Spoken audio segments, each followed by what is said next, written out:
And welcome to the WAN Show. We got a great show lined up for you guys today. Unity introduced install fees. Literally everyone hated it. I mean, I hated it. Me did you too. hate it? Yep. Dan, did you hate it? Oh yeah. Hands up. Dan hated it. Why is his hand not up? There we go. Okay, that's it. Oh, he's got two hands. Dan, you can't vote twice. I'm very, very against. Speaking of voting, California has passed a right to repair bill that actually looks kind of decent-ish. Yeah. What else that's we got this exciting. week? Bungie cheater legally barred from all Bungie games. How is that even possible? How do you ban? Did I say Bungie cheater? Destiny 2 cheater. How do you ban someone from playing your games? I mean, I guess I'm sure we'll talk about it. What else we Legally got? barred. Also, I want to talk about this because it's just so freaking cool, and I'm going to pick the topic because he's an investor and I'm not. But Framework gaming handheld. Oh, I know. Someone right? made their own, and it's sick. I know. It's actually like one of the coolest things I've seen in a really long time, so I really want to talk about it. All right, we're gonna do that then. Yeah. I don't know what's going on. It sounds like yeah.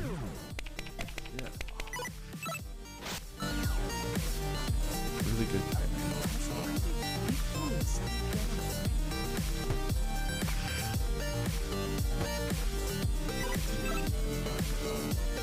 The show is brought to you by MetaDock, Kudos, and The Ridge. All right, why don't we jump right into our headline topic today. On Tuesday, Unity announced the Unity runtime fee, which will be charged to developers every time a Unity game is installed, starting in January of next year. The fee only applies to games that meet both the revenue and installation threshold, so you can check the fee schedule by clicking this link that I haven't provided to you guys, but is definitely in my document. I'm sure if you Google it, you'll come up with it. After which, they will be charged up to 20 cents per new installation. Not retroactive, new installation. That is, I don't want to use the bleep button too early in the show, but that is something up.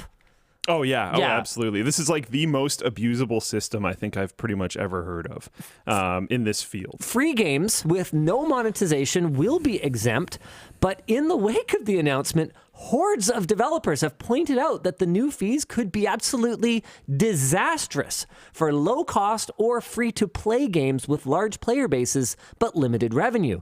Such games could wind up owing more money than they make. Devs also raised the possibility that angry players could punish developers by repeatedly uninstalling. Oh, my word. I thought it was per new install. Every single time? Yes. So I could uninstall and reinstall a game. So that's why I said this is going to be What is their possible justification for this? They don't even pay for the bandwidth. And you know how gamers are, right? Even Valve doesn't charge for every install. No. And they're the ones actually ponying up the bandwidth. Yeah. What possible justification could... Oh, sorry. And think about how... No, we're not done yet. We need to get through the thing. Think about how passionate gamers are. No, we get through the thing. Let's get through the thing. Okay. All right. I was mad enough, and I thought this. I don't know what I thought it was. That just didn't seem possible. That it could be that stupid. I just didn't. Okay, hold on. I think they've walked that back. Unity says this kind of abuse would be addressed by their existing fraud detection system. Well, okay, so what? You're gonna take care of me? This is basically the mob telling you that, oh, don't worry, we're going to make sure that, Johnny Two-Step doesn't collect protection money too many times this month. What are you talking about? Which, by the way, I don't think they ever actually give any details on how that works. I'm supposed to trust you? Yeah. After you just... Several indie game devs have announced that they will be switching to other game engines or pulling their games from sale as of 2021. From sale. This has a semicolon. As of 2021, Unity claimed that its game engine was used to develop approximately 50% of all games. Redditors discovered that Unity Technologies silently deleted a clause in their licensing agreement that would have exempted games released before the new fees take effect in January. Then, Unity deleted the GitHub repository that tracked such changes. This is incredibly scummy. This just keeps getting worse. Oh, yeah. And there's still like 2 more. Oh, goodness gracious. There's still 4 more paragraphs to read through. It probably gets better.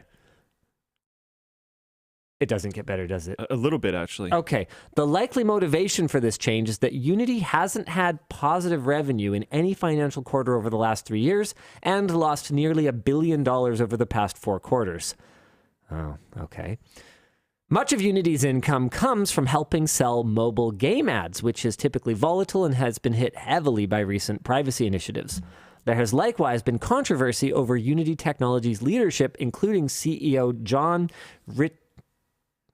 Riccatello? I think 2 C's. Yeah, whatever. I'm really bad with name pronunciation. So John, apparently selling large amounts of Unity stock in the 2 weeks before the announcement of the new fees. So did, by the way, a lot of other key actors at the company, not just him. But yeah, keep going. Yeah, so this is a guy who, during a 2011 investor meeting, floated the idea of charging players $1 to reload their gun. To be clear on that statement... That's probably a joke.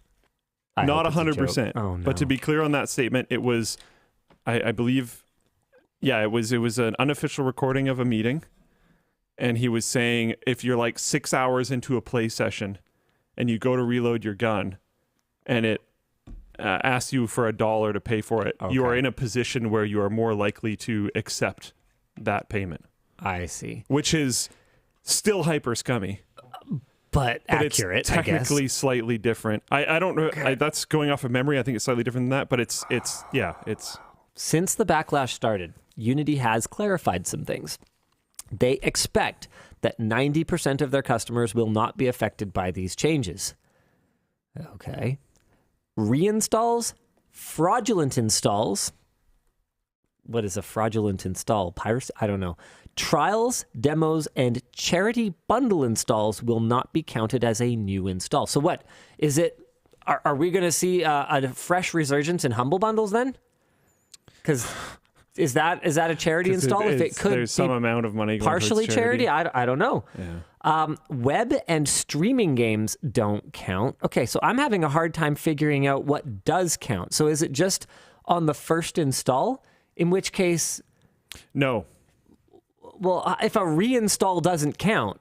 Well, I think that was, if I remember correctly, this was, so this is clarified or whatever. I believe it originally fully included reinstalls, and then they walked that back. That's why I said I think it's gotten better, because I do think that has happened. Riley saw tweets from some developers who apparently met with Unity representatives and said they have a little bit of hope again, so we'll see what Unity has to say next week. But I think that if we were going to put together a picture... Okay, sorry.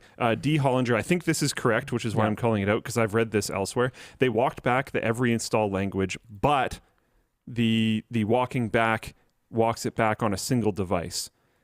So every single time you have a new device, that would count as an additional install. I suspect this doesn't necessarily mean new device. I suspect this means, like, effectively operating system. Like, I bet you if you have a computer and you reinstall your operating system, I bet you it's going to ding again. I don't know that. Yeah, it's hard to say because Microsoft manages to get the licensing for Windows to tie into the motherboard ID somehow. And it's definitely possible for them to do that. Yeah, it's just a matter of whether they would want to. Exactly. Yeah. Yeah. And I think the bigger question is, especially, there is a big difference between doing something and then it being a mistake and you walking it back and, fine, that's one thing. And preemptively covering your tracks and then doing it. So yes, I think them doing this in the first place at all is super scummy. Right, but they preemptively covered their tracks. It's like if you did something and someone found it in your Chrome history and you're like, I didn't know I wasn't supposed to look at that. You kind of go, okay. But if you know that their Chrome history was and deleted, they're in an incognito window and you're like, okay. Not only were you doing it, but you were trying to hide it. Exactly. Makes it worse. Yeah. That's exactly what I mean. I mean your okay, I didn't think this through defense doesn't really work. It rings kind of hollow. Yeah, for sure. Yeah. What was I going to say? There was something. Someone's saying there's no excuse for this. Please don't even try. Did I say there's an excuse Neither for of this? us are trying to excuse it. Nobody said that at all. What I said is that trying to hide it ahead of time makes it worse. I didn't say that it wasn't already bad. And what I said was that it has the situation has potentially improved, not that it's good now. Improve doesn't mean good, to be very clear. There's been a lot of major pushback. One that I thought was pretty interesting is from, oh my goodness, I can't use Twitter properly on this computer. Oh, I signed in. Okay, look up Slay the Spire, or I think their company name is Megacrit. Megacrit? Yeah, Megacrit. If I'd thought of it, I'd have named my company. That's a cool company name. It's pretty good, yeah. Okay, Megacrit. Here we go. All right, what am I looking for? They should have a tweet fairly recently. I got it. Okay. Okay. Cool. Oh, okay, sure. Well, you're on it. Yep. There we go. Oh, we can't see it all, but close. The Megacrit team has been hard at work these past 2+ years on a new game. Their first game, as far as my understanding goes, which is Slay the Spire, just killed. It sold a crazy amount of copies of Amazing Game. Oh, there's a big swear word on the screen, actually. You could use us to cover that up. That's fine. I'm sure. over it. They've been. It's true what they said. They've been at work these past 2+ years on a new game. But unlike with Slay the Spire, the engine we have been developing it in is Unity.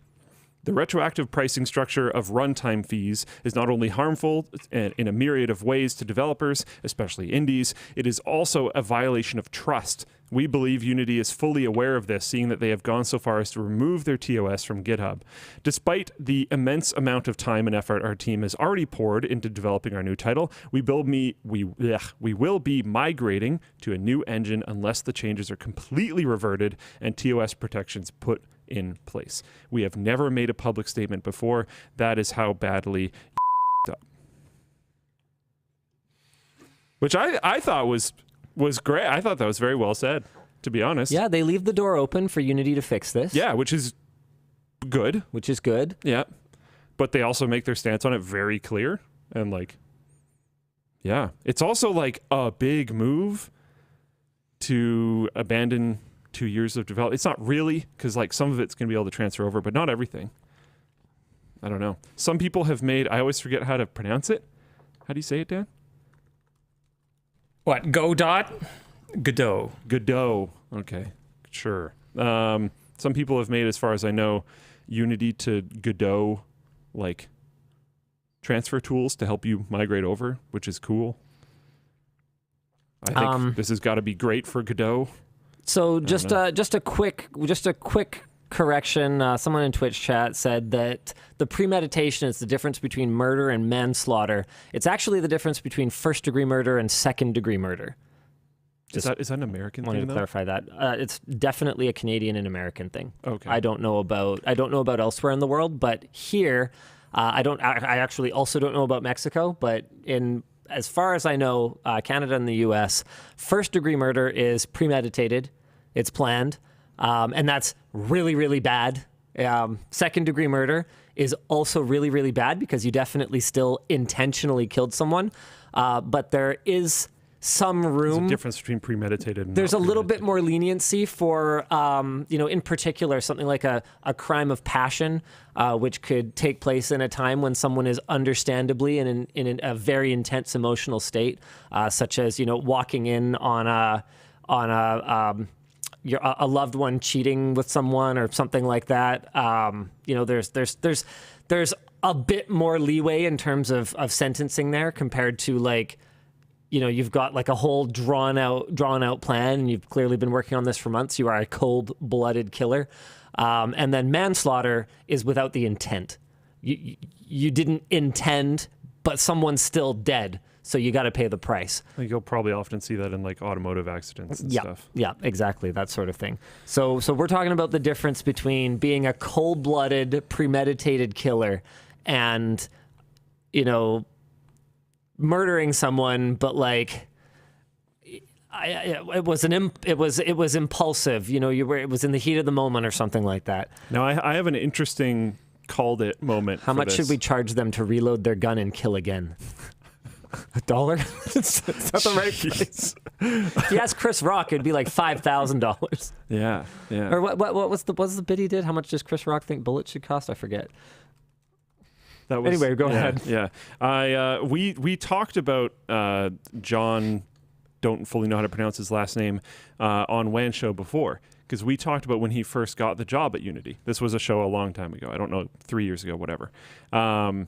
Because at the time, and the quote about the paying to reload your gun thing was when he worked back at EA. Oh, of course he's from EA. That makes sense. Yeah. So we talked about how he went from EA to Unity, and we talked on the show about how we thought this would be a really bad thing. So as much as I'm not good at it, and I just dabble as a hobby, every once in a while I play around with game engines because I think they're just interesting. I used to mess around with RPG Maker when I was like 12, and, I just still mess around every once in a while, see what I can do. I used to mess around in Unity, and when we covered that news on the show, I switched to messing around in Unreal Engine because I was like, this is going to go bad. I'm out. Not that my stake in this matters at all. Yeah, he'll never make a game. No. No offense. No, I won't. Yeah, I know. I have no intention to. Yeah. I just find it fun to mess around with. But, yeah, like, I don't know. This was definitely going to go poorly. Now, there's been some interesting Reddit threads, and a lot of this is still developing. So I think the WAN Show writers did a great job, to be very clear, but I don't think this is in here because I think this Reddit thread's like super new. But there's an interesting Reddit thread talking about how they think it's less of, maybe some of, but it's less of John's influence and it's more of the new board's influence. Because Unity went open. Can I... Public, whatever. Yeah. Can I jump in and kind of... advocate for Unity for a second here? Oh boy. They're losing money. What should they do? This is definitely the wrong way to do it. Yeah, I know, but we agree on that. I don't know enough about like game engine models. I've always thought they're like a little weird. Yeah, I mean, I know that Unreal is considered more expensive. My understanding of Unreal's licensing fees is that, like Unity, it doesn't really cost until it costs. Yeah. So which I would actually defend that. I've always thought that's kind of cool. Yeah, I've always thought that that's pretty cool. So it's in the same way that gaming companies milk their whales, the gaming engine companies milk their whales. Whale milk. I mean, it's a thing. Probably think it's Star Wars. Someone's probably consumed it. Do you think it's any good? I mean, game companies love it. Oh my god. Yeah, so I'm just going to derail completely and go to mine. So this is Unreal Engine's setup. So standard license is free to get started. Very cool. And it says on it, best for small teams or projects, hobbyists, and learning.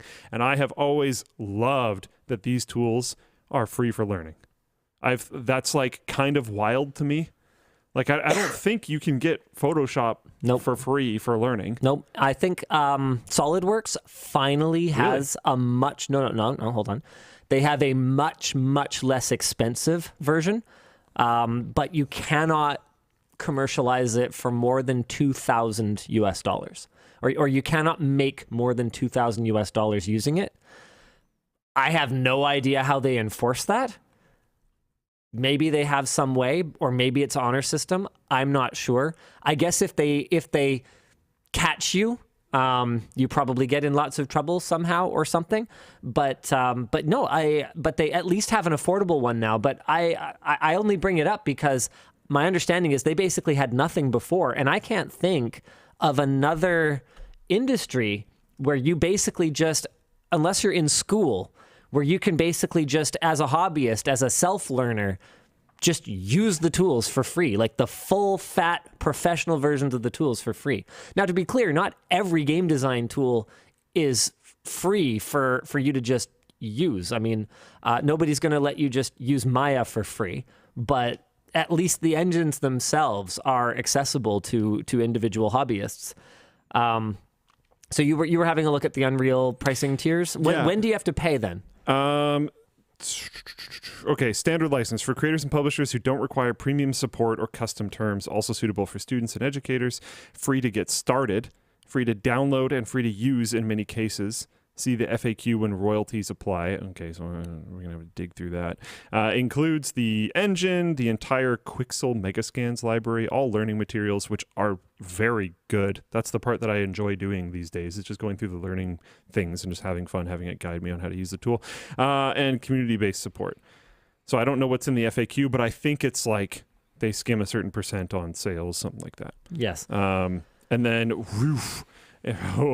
wow, I didn't know it was that high. I complain about per seat pricing for us. Enterprise program for non-games professionals seeking premium support, private training, and or custom licensing terms. That sounds very expensive. It's $1,500 per seat per year. Per year. Oh, that's... Per year actually makes it a lot easier. I'm used to seeing those in per month. Yeah, that's not as bad as I thought it would be. Yeah, because just G Suite is like $300 a year. Yeah, and do we get any support? Actually, yes, but honestly, I think that's because they know who we are. Oh. I think. Well, we don't know for sure. Let's just say we don't know for sure. I will say the support that I've had from Google recently, like very recently, has actually been amazing. There's 2 people at Google that have been extremely helpful recently, helping with like the merge that I'm working on and stuff like that. They've been awesome. So, yeah. And it scales up from there. I have also heard that Unreal is the expensive one. And I don't know how to, I don't feel like diving into their FAQ and stuff like that, but as far as my understanding goes, it is the expensive option. And that is a lot per seat. That does say for non-games professionals. For game development professionals, it's a custom license that they don't show a price for. It says negotiable terms, so you probably have to talk to them.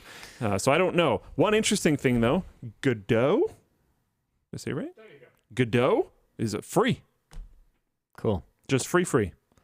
And that's what people are rushing towards, as far as I know. I saw people in chat point out that Unity has paid its executives exorbitant amounts of money. Like someone threw out the number $150 million, which is obviously gross when they're losing money. I don't personally see why executives should make money when the company is not making money and they're one job. You have one job. You don't actually code anything. Your job is to make sure the company makes money. Okay, but I do want to point out that still doesn't fix the problem. You have however many, what was it? They've lost $1 billion in the last 4 quarters. You have $1 billion hole in the boat. You're not going to plug it with $150 million of executive pay. Was that $150 million executive pay for one person or the whole suite? That was a whole bunch of them. I don't know if it was the whole suite, but someone said, yeah, a bunch of them made like $150 million or something like that. Unreal is 5% royalty over $1 million USD. Yeah, okay. So let's go back to Unity then. That doesn't actually sound that bad. And I'll pose my question again. What do they do? They are losing money. I think we all agree we don't want them to go after the very, very small devs who are just scraping by with a team of 3 people or whatever else.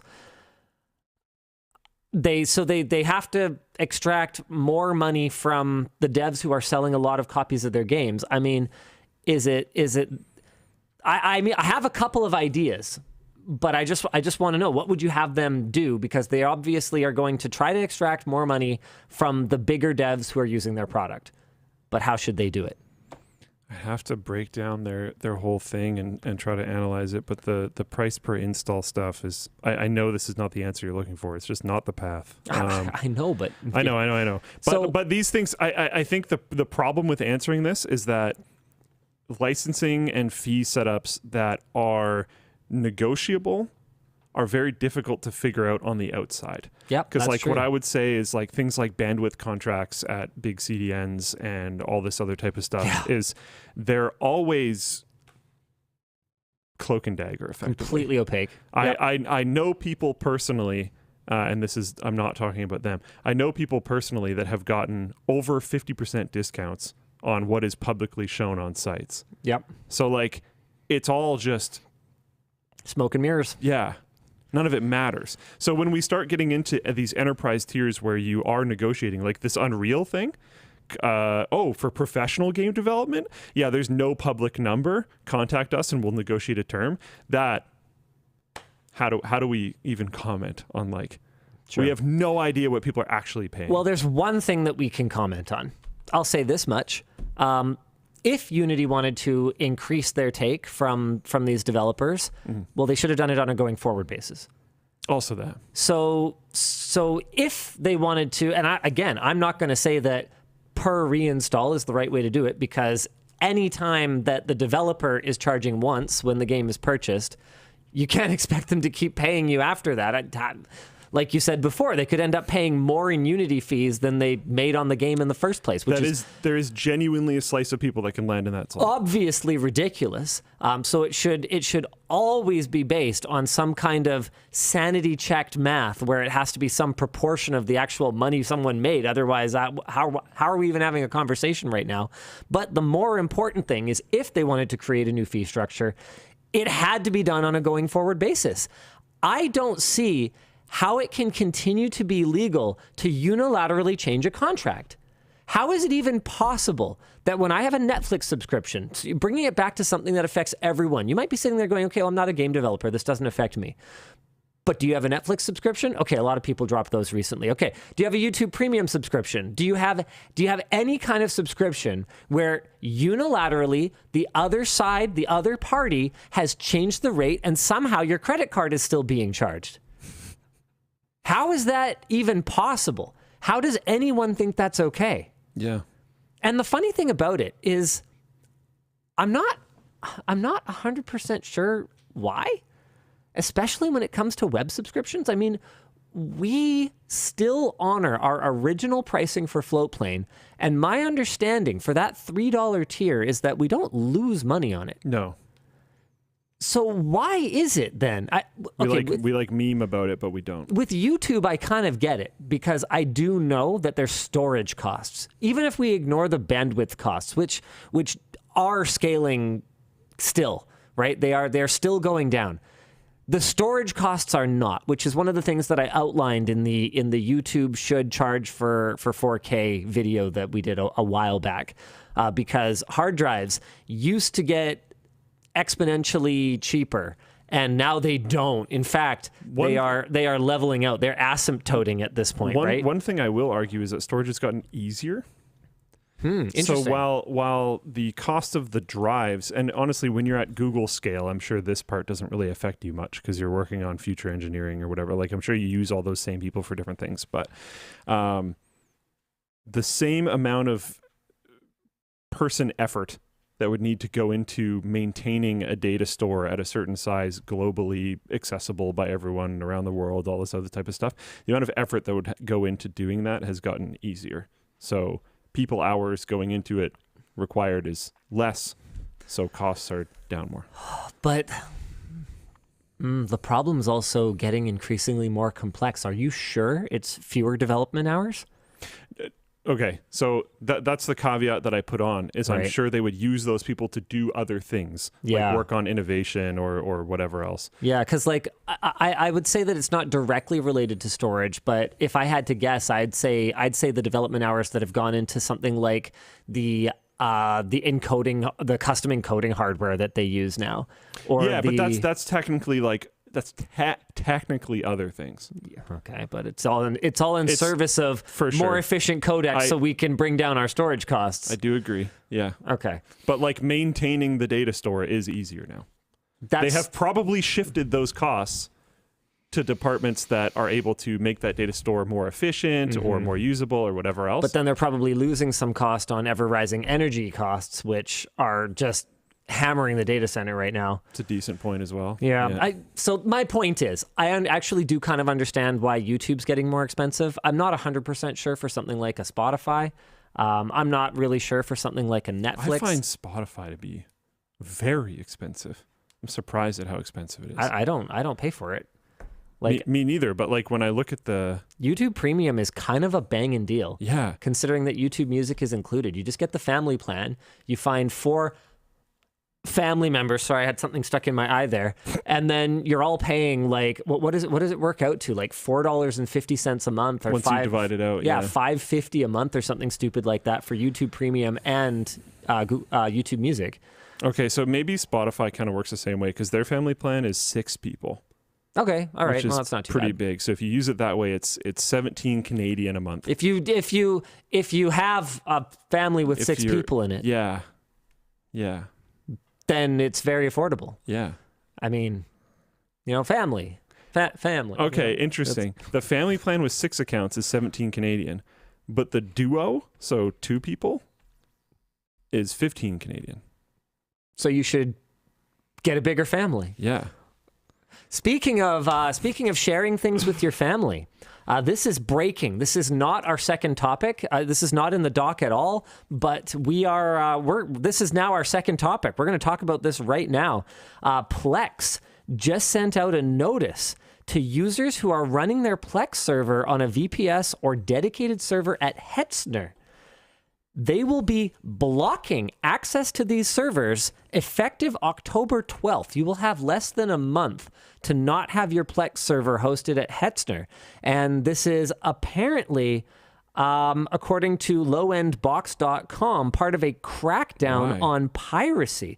Well, let's talk about that. Plex has been trying to remake its image over the last few years as a legitimate streaming service, I guess, or whatever you want to call it. But you can watch freely available, and I believe you can even rent It's not content. Hetzner, it's Hetzner. And it's a server host. Did I say Hetzner? No, some people were saying that in chat, so I was helping them find it. Oh, okay. Hetzner.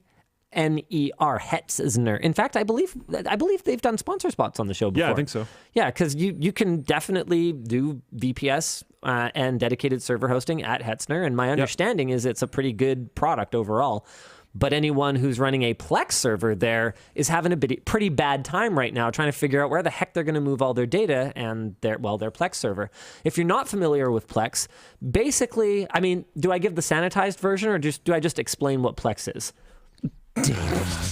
I think you just explained what it is. Plex is a great tool for filthy pirates who collect ISOs and MP4s and whatever kind of media file. One of the most powerful things about it is you can dump pretty much any kind of media file into a library, and as long as you somewhat follow their conventions for naming your files, and you can use tools like FileBot, for example, to ensure or to quickly rename your files and make sure that they adhere to Plex's formatting, it should pretty much figure out what it is and then dump it into a graphical library that is easily navigatable and has all the metadata, including cover art and actors, and it'll even pull up things like extras and behind the scenes, so you can play that back. It'll pull reviews from, I believe, IMDb and Rotten Tomatoes. Don't quote me on exactly where it'll pull reviews from.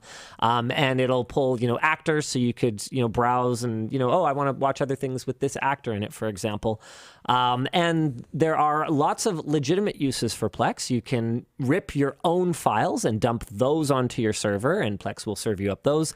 But what I suspect is that most people who are running a VPS at Hetzner are probably not uploading their Blu-rays to that VPS and are probably using it also as a torrent box and pulling down ISOs from, places where ISOs might be found. Yeah, lots of Linux ISOs. And my take on this is that Plex is trying to shed that image, and we've seen that over. I mean, but honestly, why if they're trying to do that, why just ban out Hetzner? Well, it's not that. Why is it specific? My guess would be that Hetzner is probably the flavor of the month, kind of preferred. Everyone uses it.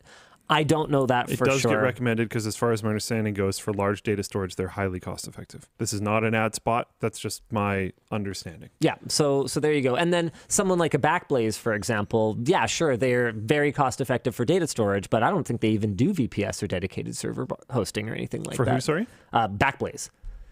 Oh, yeah. I think it's just storage. I think you'd use it. My thing is there's just there are a lot of other alternatives that are very similar. Yeah, people are saying Hetzner has a lot of Plex users that resell access to their Plex servers. Interesting. But why would that be unique to Hetzner? So that's the thing that keeps getting confusing for me. Well, that's why I brought up Backblaze, right? Because you can find places that have, affordable storage, and you can find services that have affordable compute. whether it's VPS or whether it's a dedicated box. But finding somewhere that has both, well, kind of like you said, maybe Hetzner is just the one right now. And okay, we do need to talk about that whole sharing of Plex libraries. So Plex has a feature that allows you to share your library with family and friends. So I've been offered access to people's Linux ISOs a few times. You mean their Plex server? Yeah. And that stores Linux ISOs? Yeah. Yeah. I mean, you're on mine. Yeah. Yeah. And so my sister is also on mine. So I actually, there are people with their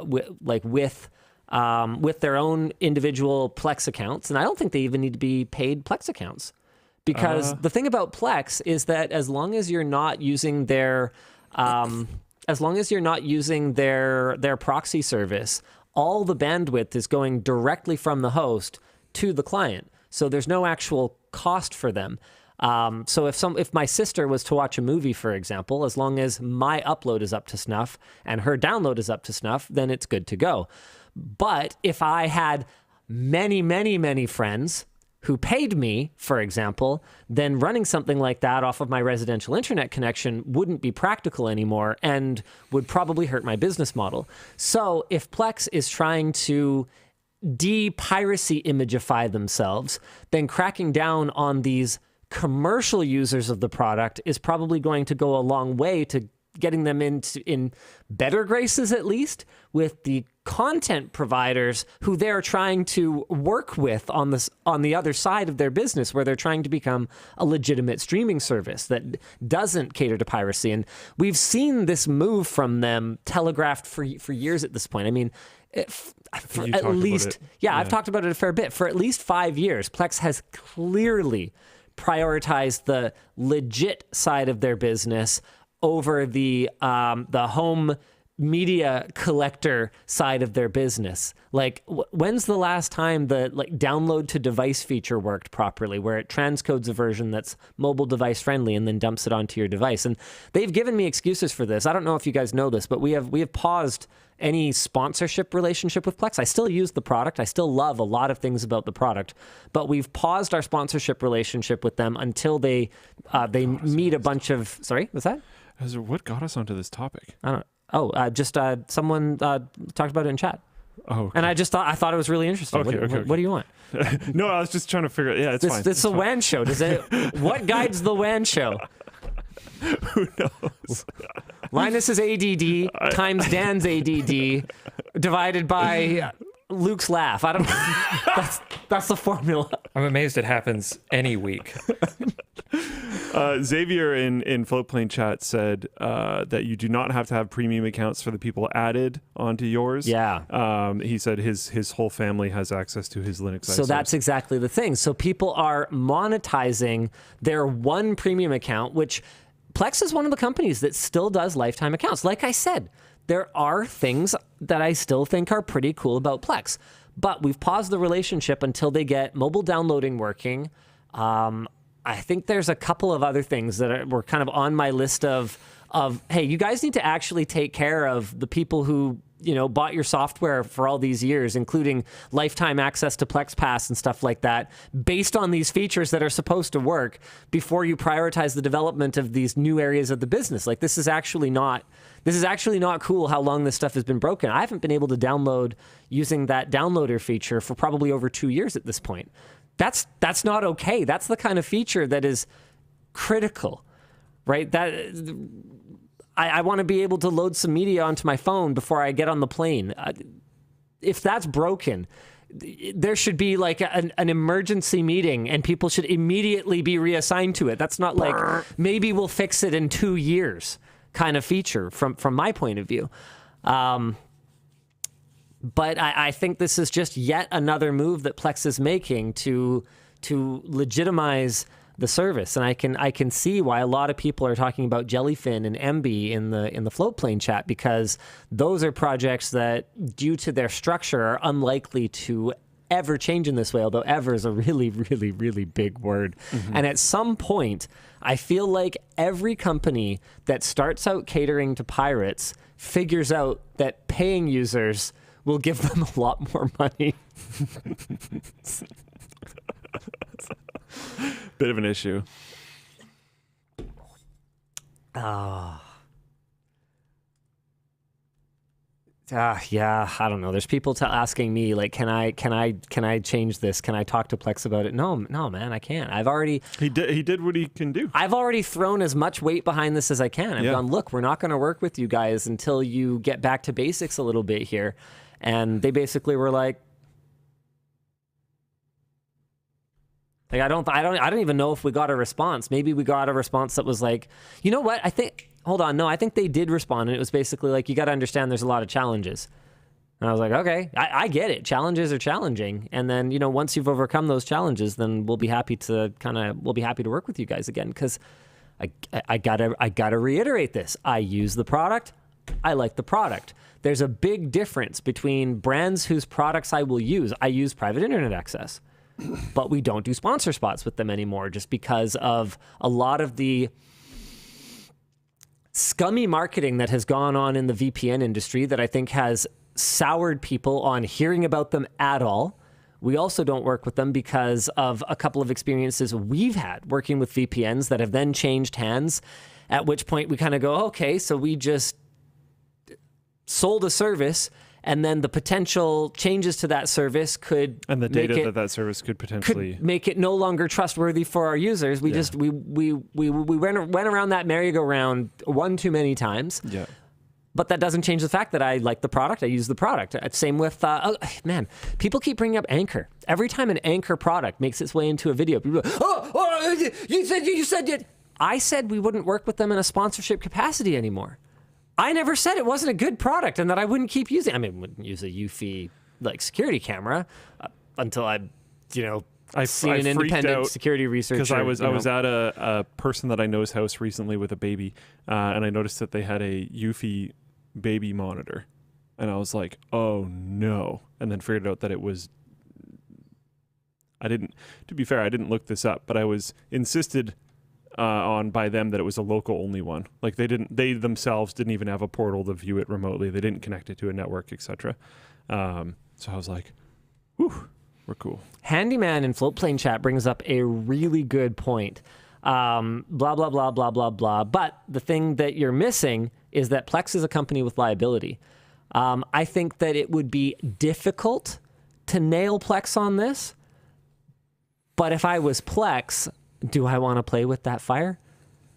Probably not. If this is something that has gotten high profile enough that it's gotten someone's attention. And honestly, this 1 month deadline acting on this now kind of smells like that. It smells like they got a call from someone that went, we're turning off everything if you guys don't address this immediately. And I know you can address this. Maybe someone with enough technical understanding that they were able to come at them and go, the IP blocks that are available per major data center provider are readily available. You guys could block these. You could do it immediately. The fact that you haven't done it means you're complicit. Deal with this now. I could totally see that being a realistic scenario here. Mm-hmm. Yeah, definitely. Back to Unity, though. Oh, are we going back to that? Sure. Well, I don't think we actually technically finished the topic. Oh, no. People are talking about WAN VPN now again. It's called Float VPN. We're bringing it back. No, it's going to be WAN VPN now. Oh. We'll have Float VPN. We'll be like VPN companies. Products. Yeah, where we'll just have multiple VPN products. Yeah. Okay, so what's left here? I think we went through most of it, but there is a discussion question from Riley, who says, what game companies are doing things right now? Is there any way gamers can incentivize companies to promote the right people? Oh, no, we were doing topic 2. The Unity topic's done. Oh. Unless there's something in particular. No, we didn't actually get to topic 2. No, we did. He put up topic 2, and then I started talking about Hetzner. Dan and I were in sync. Yeah, but Hetzner wasn't a... Dan? You just invented a topic. Dan, were we in sync? That's illegal. I just follow the time on my sheet. Yeah. And then you can do what you want with the cards. He's a robot. He's not a robot. He's bred. You can't breed a robot. He has to be organic if he's bred. He's a bred pusheen What now. is that? It's a bred pusheen. It's What? a pusheen, but it's bread. Kitty bread. Look at the top of it. Kitty Show bread. the top of it. What the f***? It's a loaf. Okay. Yeah. Yeah, I've seen enough of that. Yep. What's going on? We're done topic 2 now. You actually have to do the third one. Wait. That was a topic. Wait. Yes. Wait. Scroll up in Floatplane chat and find LTT Labs Jake and read that message. He only tagged me in it, but read that message. What? I founded and ran the Pirate Party of Canada's VPN system when I was leader of the party. What? Okay, we actually had a pirate party. What? That was you? Well, no, he didn't found the pirate party. He just founded and ran their VPN system. No, he said it when I was the leader of the party. Oh, when he was the leader of the... When I was the leader of the party. Okay, 1 second here.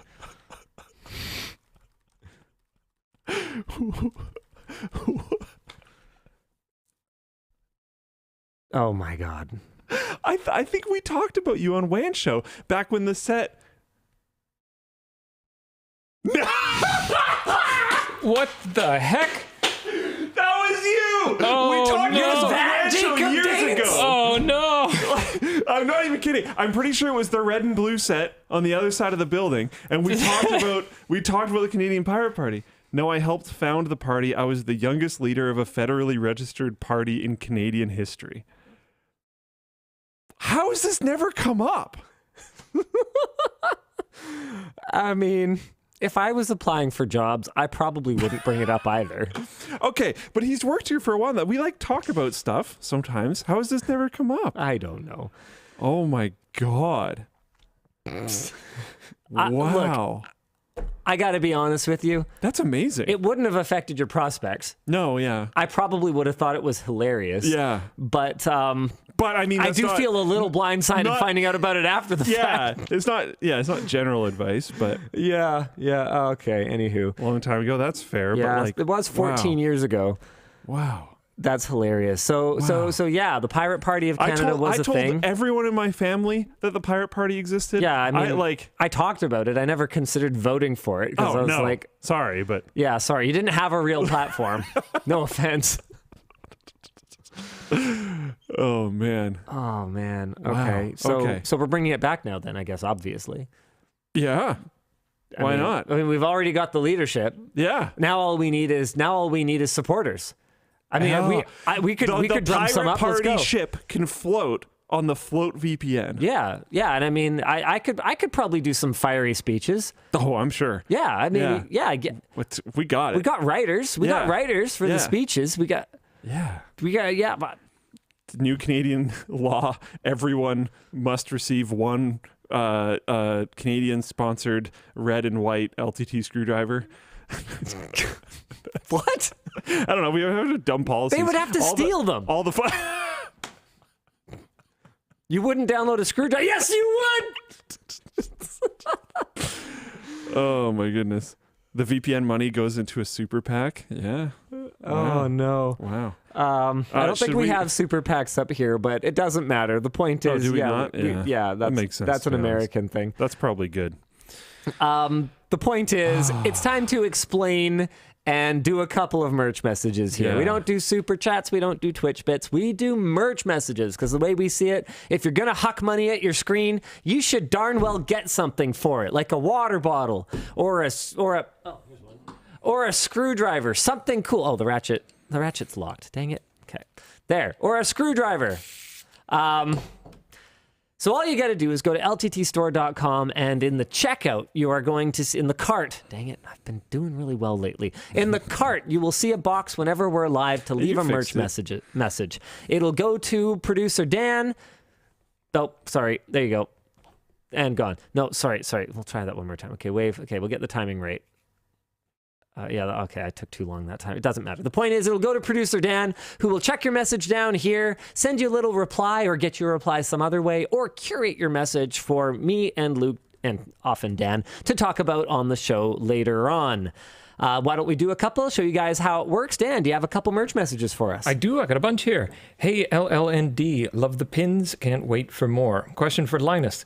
You did a video on autonomous lawnmowers a while back. Any updates on living with it, or was it a gimmicky waste of time?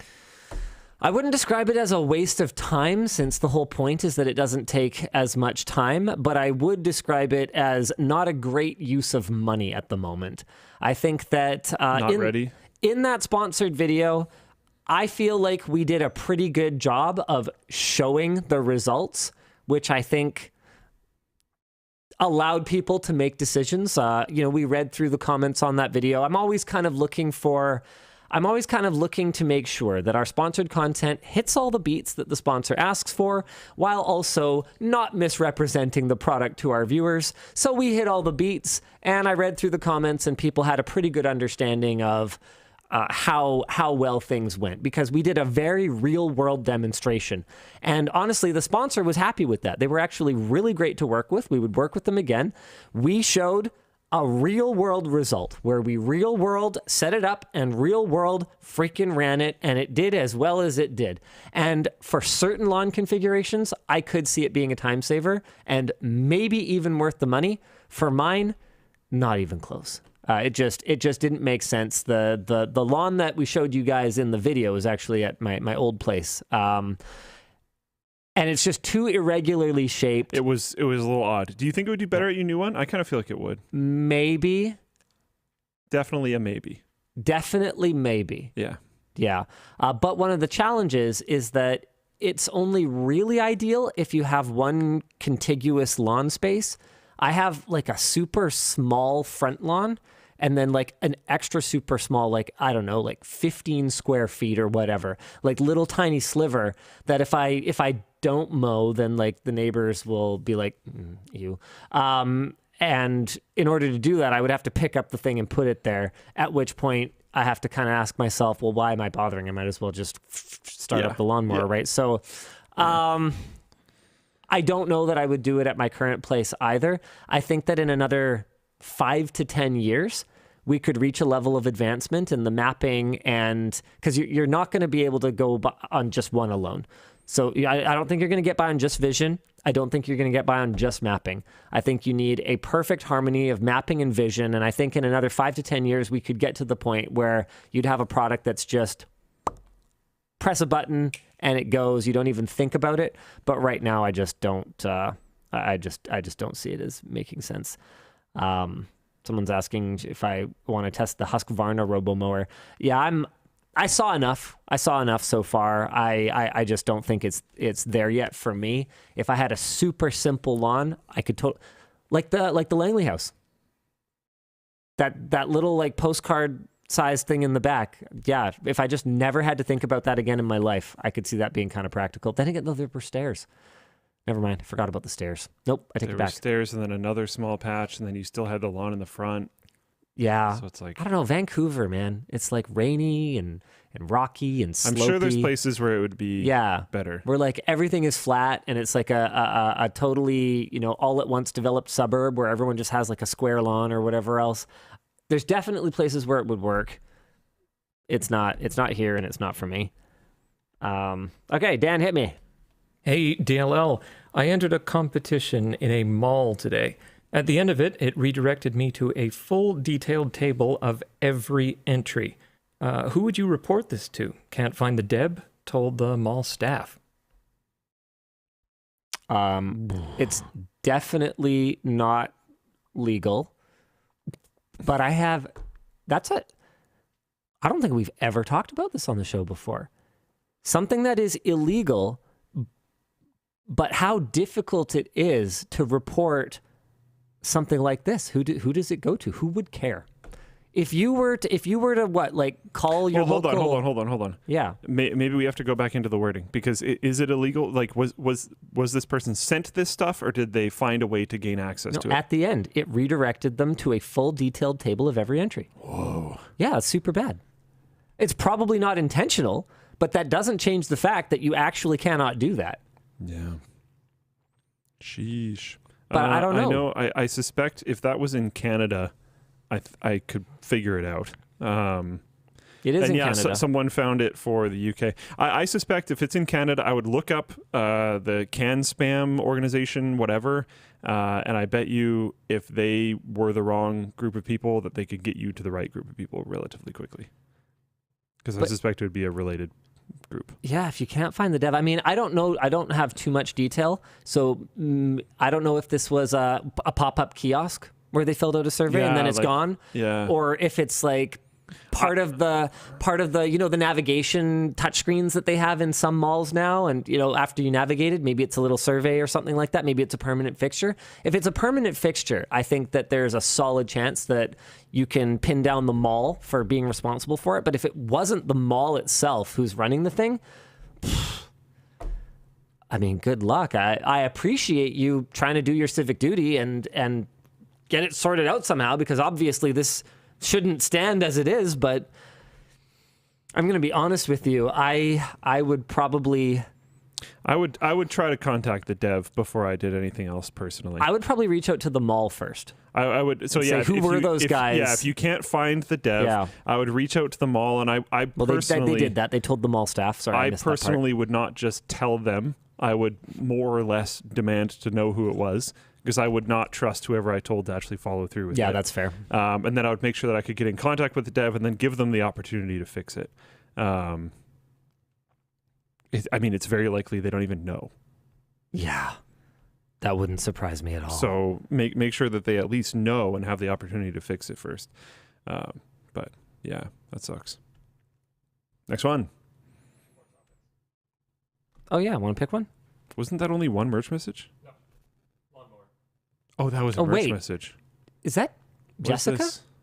Oh, hello. Are you? What is this? Are you still here? Because I have comedy business in Surrey. You have comedy business in Surrey. I don't have another place to be. Comedy business. I mean, is that a what's the word for the contradictory thing?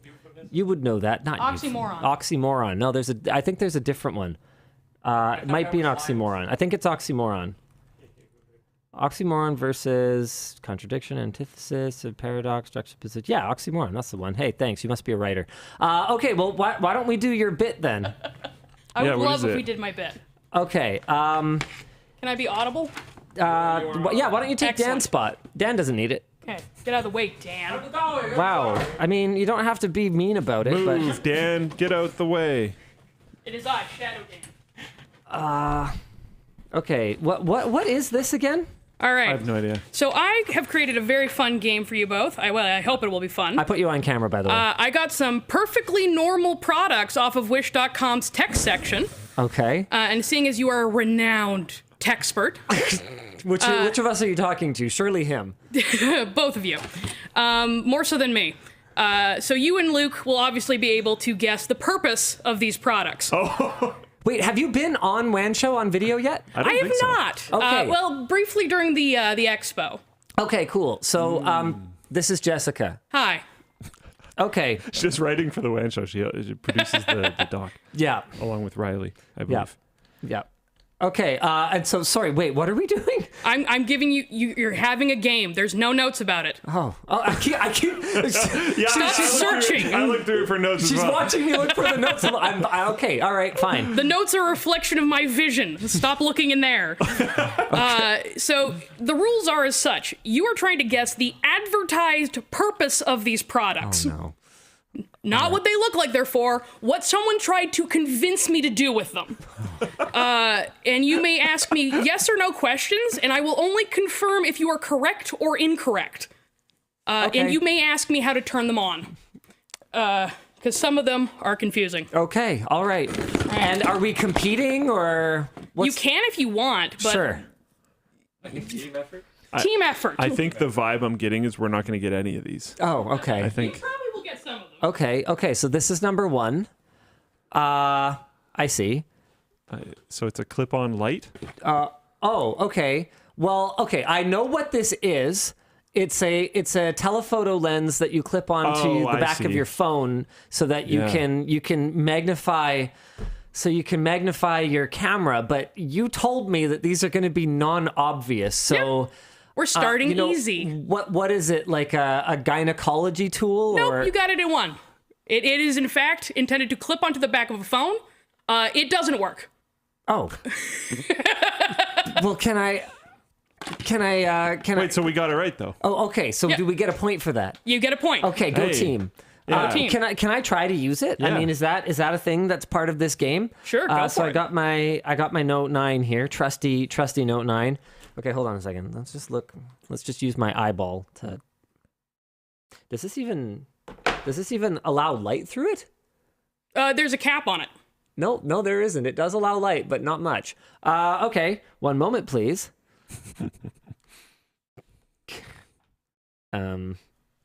Oh goodness.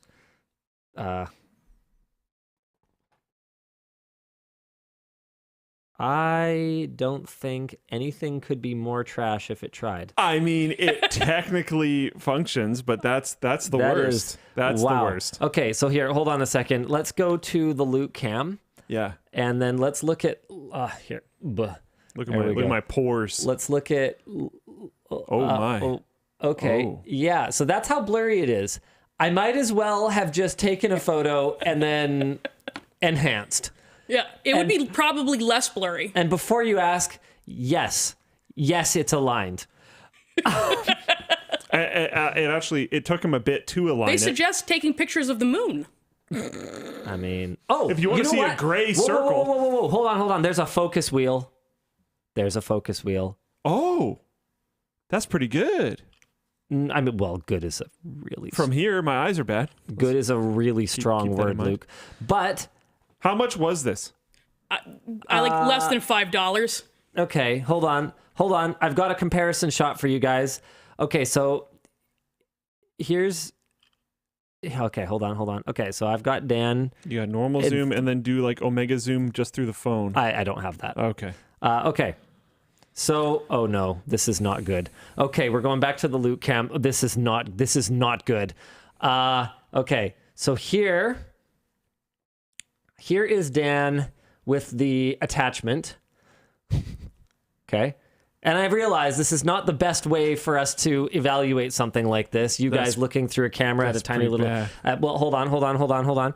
Okay, so here is Dan with my Note 9, which is not a particularly modern phone. Okay? Just, enhanced. So here's my... Oh, stop. Can you just bubble go away? Stop. Okay, rotate. Thank you. Okay, so here is Dan just... digitally enhanced. Yeah. Yeah, it's way better. Yeah, that is wow. That is just obviously, clearly, Yeah, immediately, obviously better. This is literal manufactured garbage, and whoever made it should be ashamed of themselves. Okay. Item 2. Yeah. All right, hit me. What is this? Dan is Bigfoot. So, okay, it's going to Okay. turn on and those are going to spin. So, Okay. like helicopter style. Okay. I mean, sure. Okay. Okay. You know what? I have this a doesn't have theory to be for a this. competition, but I do Yeah. have a theory. I have a Don't hide theory. it behind me. Okay. Oh yeah. Sorry. Okay. So this is what it does. I'm just gonna we'll put it on the top of our laptops. That'll work perfectly, and Yeah. nothing could go wrong. Yeah. It looks like you're wearing one of those little hats. I'm a wizard. Okay. I have mine written down. Okay. Do you want to go first? Sure, I said desktop hand cooler. I said air purifier. Oh. Wrong and wrong. I mean, I don't know what this... If it's just supposed to enhance air circulation or something like that, then you could sort of make an argument, but How does it feel? it doesn't they're not angled. So it's not a fan. It just moves it around, which is why I thought maybe it was like a fako pseudoscience medicine purifier or something, but okay, fine. What I do have one of those. okay, hold on. Give me a little bit longer here. Literally no markings on it whatsoever. Did you remove labels and markings? I removed a marking from one thing's packaging, but otherwise, no. It came exactly like that spinny obelisk. I honestly, Okay. I thought I had it. I got people saying maybe it takes out insects. I Really? I doubt it. No. Hold on. Laundry rack. Okay, stop. Why am I even looking at Twitch chat? Let's look at the 5G blocker. Okay, we've clearly jumped the shark at this point. Hey, someone in Fliplin's chat said motion sensor triggerer. You might need that. Motion sensor triggerer. Does For it? his house with his junky lights. Does it? Oh. Thanks for that. my lights off and turn off. On that, okay, maybe it's something for like work from home. Like maybe it just moves in your webcam and makes your employer think you're sitting at your desk. Okay, you know what? I don't know. Okay, Jessica, but it's battery powered. It would run out of batteries. It doesn't even have a wall plug. Yeah, Sadly, I must give a point to Twitch chat. It is in fact intended to keep bugs off of food. Whoa. Oh. Okay. Really? All right, go Twitch Yep. chat. Apparently. For picnics. Okay. All right. You know what? Put a thing over it. Well, I mean, why do that when you could buy half a dozen of these and have them all over your table to whack your hands? Dude. Someone said they work well, but why don't you just put something over it? Okay. All right. Okay. What's next? Actually, multiple people are saying they work well. It's the only one of these products Also, I would what's up, actually J2? use. Oh, okay. All right. Hit me.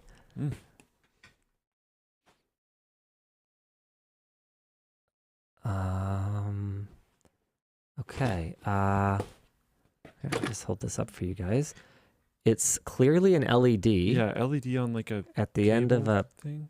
At the end of a Is that like flexible pinch clip or something? thing. Pinch clip. Like, I wait, mean, what's the box? Is it just batteries? Nothing else? this appears to be a motion sensor, Okay, on the back. Correct. Okay. but I see it's a light went on when I did that. I thought, did a light go on? It'll also turn on if you set it down. If I set it down, how do I set it down? It doesn't have an obvious. It doesn't have. Wait. you set it down on its face. Wait. No way. You put it on the top of your. You put it on the top of your bed, and then it's a reading light. No, wait, because the motion sensor would be facing up. Okay, now hold on, just a gosh darn second here. Hold on. Set it. How do I set it down? I don't. Here. Okay. Here's why I'm so confused. Because this side, see, this side is curvilineared, so this is clearly not the bottom. This side is flat, right? We got a flat side, but this is not. Don't worry about it. But this side, but it has this like thing sticking out of it. So unless it hangs off of the edge of something, It hangs off the edge of something. but it doesn't. Here, one sec. Can we? She said put it down. Is it on? But how do I put it down? I mean, well, you can't. I know chat can't see it there. People can't even see But it I want to there. see if it was even going to work. It has. Okay. You said we could ask you how to turn it on, right? Yep. How do we turn it on? Set it down on its bulbous face. On its face? On its face. What? That can't possibly. It will turn on. Wait, but is it when it Is it a rocks light back and sensor? forth? It is a light sensor. Why would you? That's why she said if you put it down, it turns it on, because you're covering the light sensor. So that's not actually how you place it when you're practically using it, I think. So where on earth would you put this? So when it's dark, it turns on. Why? Is it for the reading thing that I said, or is it It something? is not for reading. Oh, it's not for. There we go. Wait, it's just okay, a so little. it was off. You have to press the button there. Now if I do this, the light turns on. And It's a blue very not bright. Yeah, it's not and bright at it's all. Blue or teal or something. So danger! Your light is off. I can tell the f***ing light's off because it's dark. Okay, now hold on just a gosh darn second. Wait, blue toilet light? Whoa. No, that can't be right. Shut up, chat. Motion sensor toilet Why bowl did light. it went green Wait, for a second? Toilet bowl light? It is in fact a motion sensor toilet night light. So for bathroom, I think, though, not the toilet It itself. hangs off of your toilet, and it makes your toilet glow. Wouldn't it get like pee on Really it? gross. Wouldn't it? There's nothing to keep It hasn't there. been used, if that helps. It's gonna fall in. Look, it's green now. Yeah, it goes under the seat onto the toilet bowl. That is Under the seat. Terrible. But then your seat's gonna be rocking onto one side. You hang it. Like, you bend the thingy, and the light points in, and the goes battery like- part is on the outside. It goes like this. I hate it. I hate everything about it. So this is on the Why would I outside of the want toilet bowl. Why would This I is want on the inside of the toilet bowl. No. Why would I want And then you the, can inspect your legendary poops. Why would I want the nighttime light in my bathroom to glow out of my toilet bowl? Because you gotta. That's going to be covered by my giant white butt. You gotta. Like send, that's not useful. You gotta send pictures of your poetry worthy poops to your partner. in various colors. Sometimes Stop. blue. Sometimes. I think it would be very aesthetic. Instagram would love it. Aesthetic. You could write a Twitter bot. Okay. It often just doesn't work. I hate it. I think it not working is the least of our concerns. The fact that it exists at all is a much bigger problem for I me. wish with these things we could know how many of them have sold. That would get disgusting because, like, think about it. Look, the thing is that I had to have this conversation with one of the younger male members of my family a little while ago, and it kind of went, look, the point of lifting up the seat is not whether or not you can aim through it. It's whether it's going to take any splash damage. Okay? So it doesn't matter how perfect your aim is. You still need to move things out of the way. This is guaranteed to get absolutely disgusting, and you have to, like, manhandle it to get new battery. 3 AAAs? I'm going to spend a fortune watch it so I can see my poop better. But this is ridiculous. It's a defecation enhancer. That's the new name on Wish. Defecation enhancer. All right. Okay, hit us again. All right. I have no idea if this segment is good or bad. Oh, well, this is one of those Start games. mode? This is one of those games This is where a shock you game? you get zapped. I don't. So is it like a Russian Correct. roulette shocking game? Ah, got it in one. Ah. Oh, okay. I mean, yeah. do you want to play? I don't know why it has suction cups. So that it doesn't move when people are like, you know, so you can suction it to the table. I mean, should we find out how much it can hurts? if you want. I feel like it's not. Want is such a strong word, Luke. It's the WAN show. We can if you think it will enhance the viewer experience. I mean, I think there's no doubt that it'll enhance the viewer experience. Here we Okay. go. So are they both of Are these you joining us, flashing Dan? red? No. Oh. Oh, jeez. I had a little. Oh, because it's covered. Yes. Okay. Ah! I mean, why are we doing this? I don't know. I'm not excited. This is the world's most pointless game. Click on the switch. I already did. Okay, start. Now press start. I did. He did. It's rouletting. I don't want it to be me. Does it know I don't we're even in know this? how much What it, if it- ah! Ooh. Well, I didn't lose. All right, we're done. Why did you flinch? That hurt me. I flinched.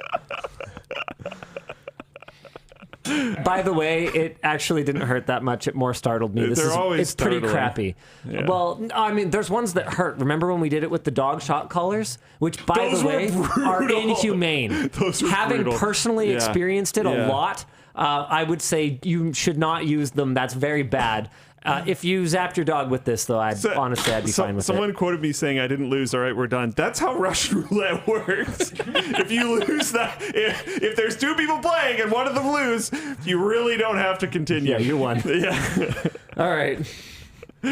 Oh man. Are you good, or would you like one more? Hit us with one more. Let's do it. Jeez.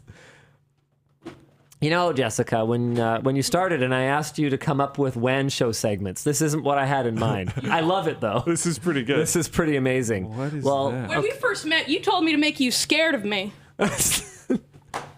Did I say that? That sounds like something I would Pretty say. much verbatim. Okay. A lot of people have wonderful first Okay, then I quotes. basically did ask you to do this. Explicitly. Okay. This is... Here, do you want to touch it first? It's hollow. Yeah, it seems to be a metal. Here, I'm going to go to the loot cam if you want to show the people what you're holding.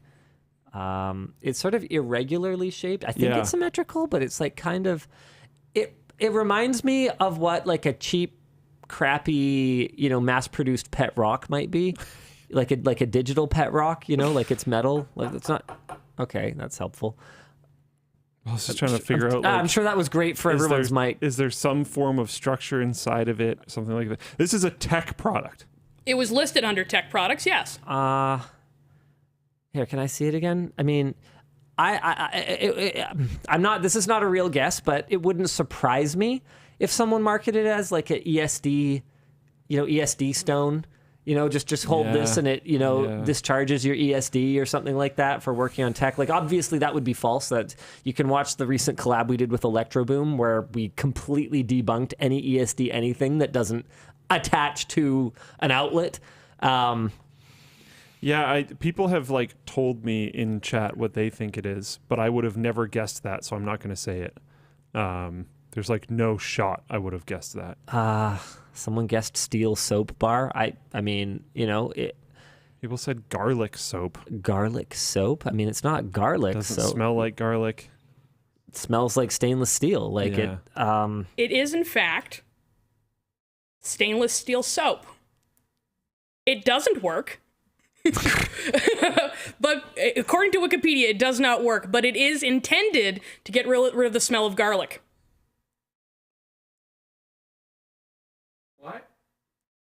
What? I don't know. So we're just literally taking metal and just putting it in a shape, and I mean, that's brilliant. If you making just claims wanna about its scam magical a bunch of people for magical money. properties. I mean, the thing is that like there are real metal properties that are kind of like Silver. that. Like silver is antimicrobial, for copper, There's some other copper ones too. as well. Yeah. Okay, that's why IUDs, for example, are made of copper, because it makes creates sense. a very hostile environment for sperm, for example. And if you just take like an old earring or an old necklace that you don't care about anymore and you drop it in your reservoir, as long as it doesn't get like sucked into the pump, that would be bad. But you just drop that in your reservoir. You don't need to put any additives in it. The silver ions will destroy any microbes in your loop. Yeah. So there are reality-based things kind of like this, but this one I have never heard of before, and I frankly don't believe. I can guarantee it will clean your hands exactly as well as rubbing it on silverware. Just the knives in your Might actually kitchen. be worse if Yeah. you get tarnish, silver gunk all over you. And because actual silverware, if it's actually made out of silver, would actually have antimicrobial properties. Oh, that's true. So fake silverware. maybe Yeah. not as well. Yeah, there we Yeah. go. Yeah. Okay. But it will be healthier than pewter. So Top Gear 1224 in Floatplane chat asks, copper, yet you had growth in whole room water cooling. Okay, so the thing with copper is that it's not nearly as effective as silver as an antimicrobial ion or whatever. And number two is that wasn't microbes. That is a very common misconception about the downfall of whole room water cooling. It was not stuff growing in the loop. That never happened. What happened was I bought a stainless steel reservoir tank from Princess Auto that was not stainless steel. So what you saw in all the blocks was rust. The reason that I said in the video it must be microbes was because there wasn't any iron in the loop that I knew of. So that's how that whole thing went down. It was just rust in everything. That's why it also couldn't be cleaned. If it had been microbe crap, then we could have scrubbed it off, but it was rust and it settled into everything and it stained it all. It was awful. No, Awful. okay. To address someone saying in chat, we don't think everyone has actual silverware. But if you say silverware, Yeah, who has silverware? I don't have silverware. I Of don't course have not. silver, so who would? Yeah. Or maybe if you inherited it. but Like, if does you anybody say- even make silverware? If you say silverware, then you should. Yeah, I don't know. Can you still buy real silverware? I'm 100% certain you can. I guarantee you someone makes it. Silversuperstore.com. Okay, hold on. The Sterling Silver Advantage. Oh, okay. So manufacturers like Reed and Barton, This is exactly. Gorham, Yeah. Wallace Whoever the heck that Silversmiths, Lunt, Christoffler. Oh, here. I can show you guys. These are the actual manufacturers. Okay. Was that the last one, Jessica? yes. All right. Thank you so Thank much. you very much. We'll see you again. That was fantastic. Woo! Your scripty thing. Some very surprised amount of people said that one works. Okay. Yeah. And people were saying that at certain barbecues and stuff like that, it is not very practical to actually put covers on your food. So they use those things, and apparently it's like actually a thing. So, all right, that's cool. I've never been in that scenario. I've always been in places where you can just cover it. Whoa! 5-piece? What the fuck? Silver is not worth that much money. Like, we talk about, okay. Are those like handcrafted? Are those like Smith? Okay, we or something? talk about silver and gold in the same sentences. Isn't that 5 place settings? But by comparison, no, that is a single That's place one setting. What? 5 pieces. Yeah. I need that fly thing. One soup spoon. $4.20. Nice. Nice. Nice. Nice. What the fuck? So I suspect these are solid silver. Yeah, but still. And I suspect these are like smithed. I bet you there is silver plated, mass manufactured, that are probably cheaper. Silver's not that flippin' expensive. Hold on. So Conrad said earlier, sorry, I just find this very funny. Conrad said earlier, I have silver cutlery, and then you showed that, and he says, in hindsight, I no longer believe I have silver cutlery. It's probably plated, which still like counts. This is probably like I don't know brands, so I'm gonna say Tiffany. Like you know how Tiffany, that's cool. you know how Tiffany jewelry costs, $4,000 or whatever for a tiny little like diamond solitaire. That's even if we believe the bullshit value of diamonds that the diamond industry would have us believe is still only worth like $150. Yeah. So we may very well be looking at the like Tiffany version of what silverware costs. Because here, hold on a second. Hold on a second. So what's like man, I don't know. I don't really do metals speculation. So someone in chat said $23 something cents for an ounce of silver right now. For an ounce. Okay. So how many ounces of silver in a fork? Is this something that Google search can help me with? Okay, Jay Ritchie said it's $23.31 an ounce. Okay, so a large serving fork can weigh anywhere from 3/4 to 1.5 ounces. Yeah, but a large serving fork some of those are like big. Yeah, on average, less than an ounce of silver per piece. So no, you may very well own silver flatware at like troy ounces, $30 to $50 a pop. How much silver is in a silver fork? Here we go. Real silver flatware is typical sterling silver or 92.5%. Okay, that doesn't tell me anything. How much does a... Okay, yeah, 14 to 44 grams. So one way or another, we are a solid order of magnitude off on that site, for sure, like 100%. A troy ounce is only slightly bigger than a regular ounce, so it's like fine. We can definitely say that these guys are out to lunch, very expensive lunch. What do you got, Luke? Tiffany makes silverware. Oh, of course they do. And how much is Tiffany? Should I go on your screen? This random fork I'm looking at is $470. Yeah. See, there you go. So this is just like stupid, like name brand pricing. So what if I go on like eBay? I'm probably going to get something more realistic. It's a serving fork. It's 12 inches. It's a big fork. Oh, that's a big fork. It's a big fork. Okay. What if we look at these? There you go.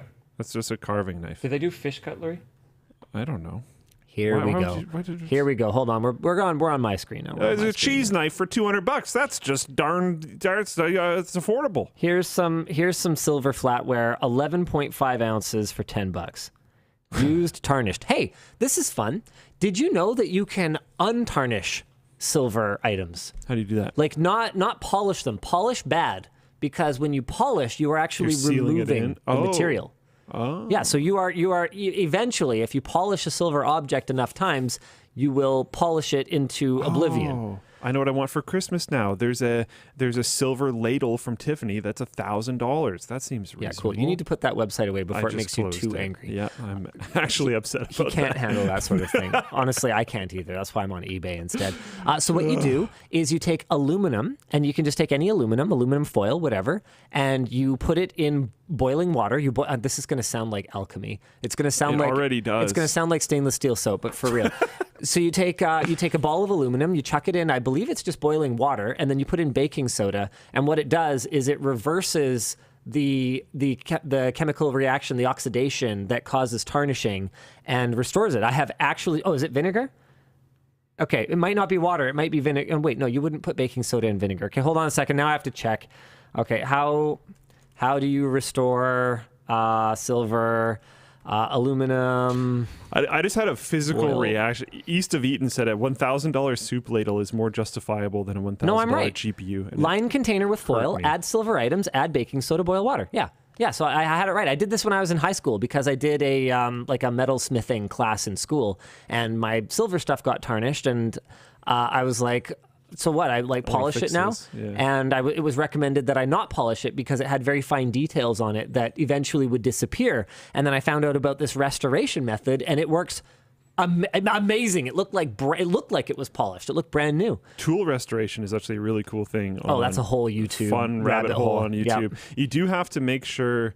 My dad says use ketchup. Apparently, he's a WAN show chat person now. But okay. He said use ketchup. What's up, Rob? I've heard of that before too, but I have no idea. But yeah, tool restoration on YouTube is a fun rabbit hole to go down. I will warn you, there's a solid amount of people that fake it for views. Oh, totally a thing. Never occurred to me. Yeah, they'll like. It makes sense though. Yeah, they'll like fake ruin something so that it's easy to restore. And then they do that instead of taking like actually worn down things that's been like sitting for 100 years or whatever. Yeah, which is it's lame. So got it. Pay attention. But yeah. What are we supposed to be doing right now, Dan?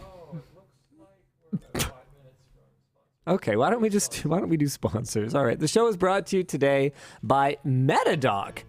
Do you multitask while browsing the internet? Then you might be human. If you do, check out MetaDock, our sponsor. They're the ultimate workspace organizer, allowing you to dock as many windows as you like in a single window. Oh, for example, You're watching WAN Show right now, but you also want to shop on LTTStore or Amazon, or you want to buy silver flatware on eBay. I don't know. All you got to do is drag the tab and choose a layout. Now all the windows are docked, and you can do this with your favorite GIF. Oh, great. Beautiful. That's amazing. Not only that, MetaDock allows you to manage different accounts without needing to log out, so you can upload videos on different YouTube channels all at once. Okay, that's super cool. MetaDock is not only for browsers, but also for apps like Word, so you can write up notes while watching the Apple event. And their panic button can save your day with just one click. It hides all the confidential windows, so no one will know what you are doing or watching. You can also create your workspaces for different purposes. Whether your workspace contains 2 windows or 50 windows, MetaDock will save and restore what you had opened last time. That's super cool. The number of times that I've come to my computer and thought, okay, this window should pop up exactly where I left it, and it's just somewhere random, is very frustrating. Yeah, this is actually pretty So sweet. if you're tired of shifting windows and want to increase your productivity, try out MetaDock. It is free until 2024 on Steam, or by direct download from the MetaDock website, which we will have linked down below. Wow. The show is also brought to you by Kudos. Did you see the alien unboxing in Mexico? Oh, okay. Everything is possible. Like doubling your credit card rewards for free with our sponsor, Kudos. Kudos is a free browser extension that helps you earn more when you shop online. For instance, if you usually earn 3% from your credit cards on sites like Booking.com or Sephora, you will now get 6% back with Kudos. It's basically free money that you never knew you had. But that's not all. Kudos helps recommend the best card to use on every purchase anywhere you shop online, so you can maximize your rewards. All you have to do is add Kudos to your desktop or your iPhone and shop like normal. Kudos saves the average user over $750 a year, they say, which is basically a free vacation. So start doubling, not if you have 3 kids, I'll tell you that much.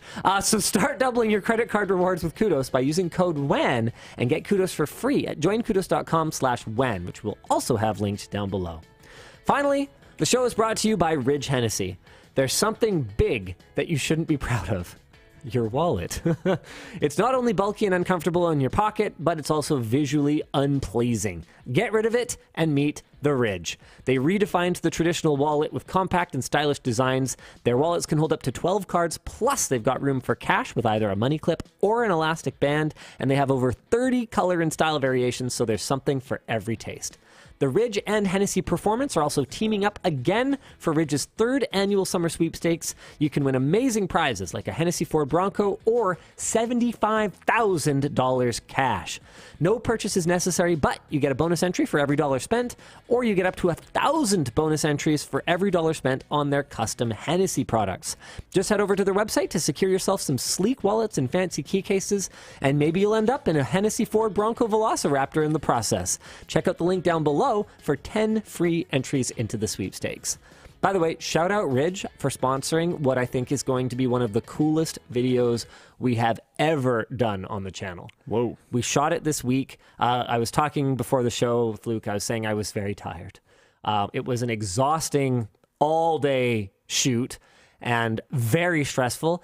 I have never before felt lightheaded to the point where I kind of went, okay, I need to get my head down because I think I might faint. But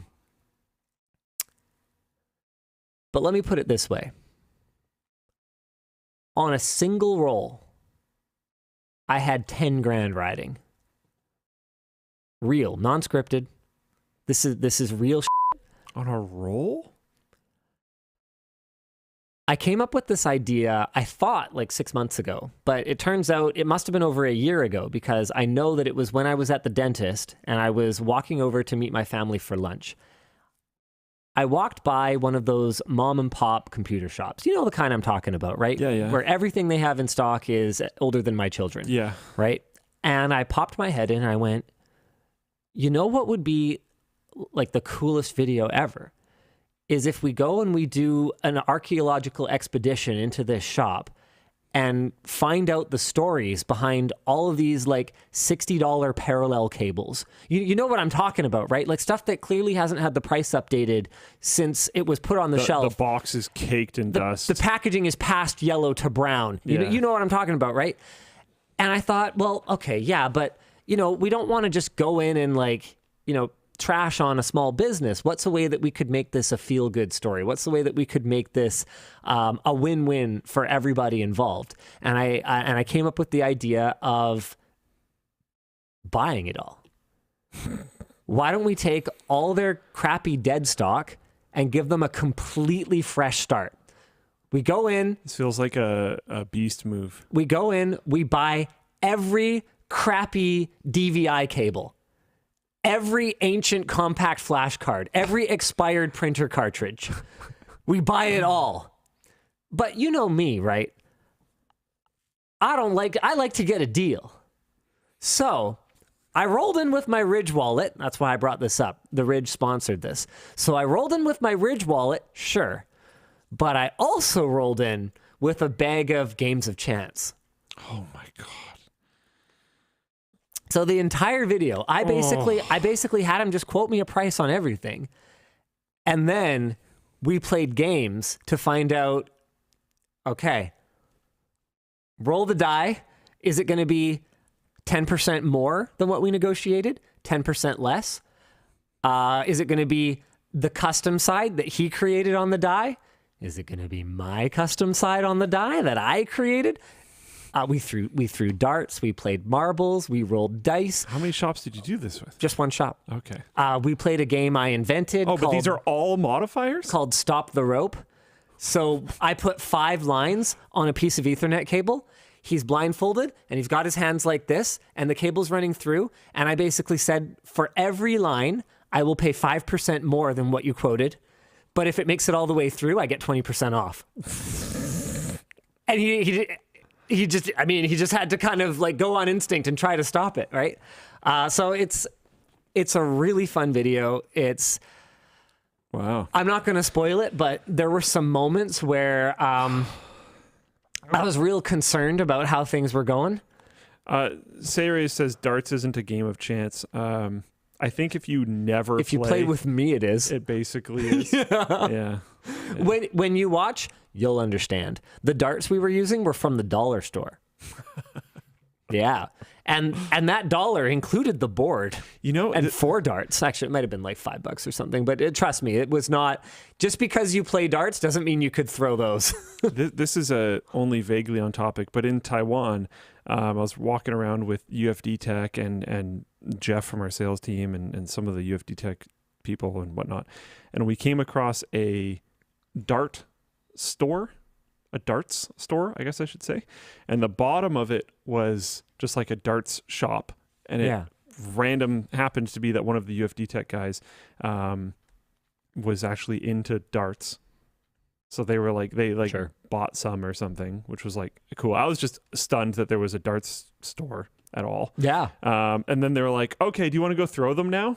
And we were like, what? And there was stairs that went upstairs. So we went up into the upstairs area, and the entire upstairs was just a whole row of machines that were dart throwing, internet connected global like tournament machines So you can play locally or you can play online against that's other people that so are playing at the cool. machines. There's a whole bunch of different modes. And if this was around here, the bottom of the store would maybe have one customer in it and upstairs would be empty. No, this is in Taipei. The bottom of the store had like 6 different people shopping all at the same time, and the upstairs was full. There was so no cool. extra lanes. Every single one of them was full. And it was actually like just a really wild time, and they were good. Yeah, it was pretty wild. But anyways. Atomic Age Ace asks, you better have float plane exclusive for this video. I'll be surprised if there isn't more than one. We shot all day. Yeah. And it's going to have to be edited down into like, Do you have like the at most a 25-minute video, right? Like we're going to leave so much on the cutting room floor. And the guy was such a character, which you'd have to be. He's been running it over 20 years, I think. Wow. Yeah, like they've been around, man. They've been around. Think about it. Think about what the PC industry was like 20 years ago compared to today. How much has changed in that time? There's been feast, there's been famine. Guy's been through everything, and it ended up being a really feel good video. I had a really great time working on it, and That's cool. Yeah, massive shout out to Ridge for sponsoring it. I feel like this is going to be, if we were to make, I don't know if you can make a series out of something like that. Maybe not. Maybe one time is enough. Speaking of series, have we talked on WAN Show about a series that we're potentially going to bring back? Oh. I think it was very lightly mentioned, but very non-committally. I don't know if you want to push that forward even more.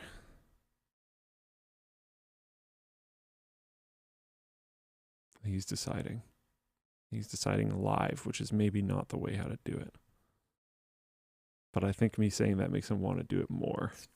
All right. Dramatic tension. Oops. Luke, you're part of the problem. All right, we're going to do it. Scrapyard Wars 9 is officially being shopped for sponsorship right now. Once we've got that locked in, we're going to move forward. It's going to be, I won't tell you guys too much because there's a gimmick that I'm actually personally really proud of. I think it was my idea. Maybe it wasn't. I raised the concern. In which case, I'm proud of my team. I think you raised the idea. Okay. I'm really proud of either me or my team for coming up with this idea, because the gimmick, I think, is going to rejuvenate is I think the right word. You think so? I think it'll rejuvenate it.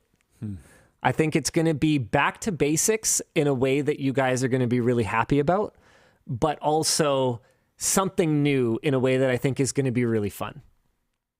That's what I'll say. I don't want to spoil the gimmick, but yeah, we can't spoil the gimmick. Yeah, I think we got to at least. I won't talk about it now. I want them tuning into the first part having no idea what the gimmick is, because it's going to be one of those they did not, no way moments, and I'm really excited for it. But yeah, Scrapyard Wars is coming back. I think the timing genuinely makes sense. I think so too. Because with a big part of the reason why we stopped it, one, we did too many too close to each other, and the gimmicks were getting kind of not great. It was getting kind of contrived, and especially it didn't help that everyone's got to have, you got to have the right mindset. And I feel like we tried to create rule sets that didn't reward the right mindset to make a good Scrapyard Wars. I think there was a couple as well where not just the rule set leaned into that, but the budget was like just way too high.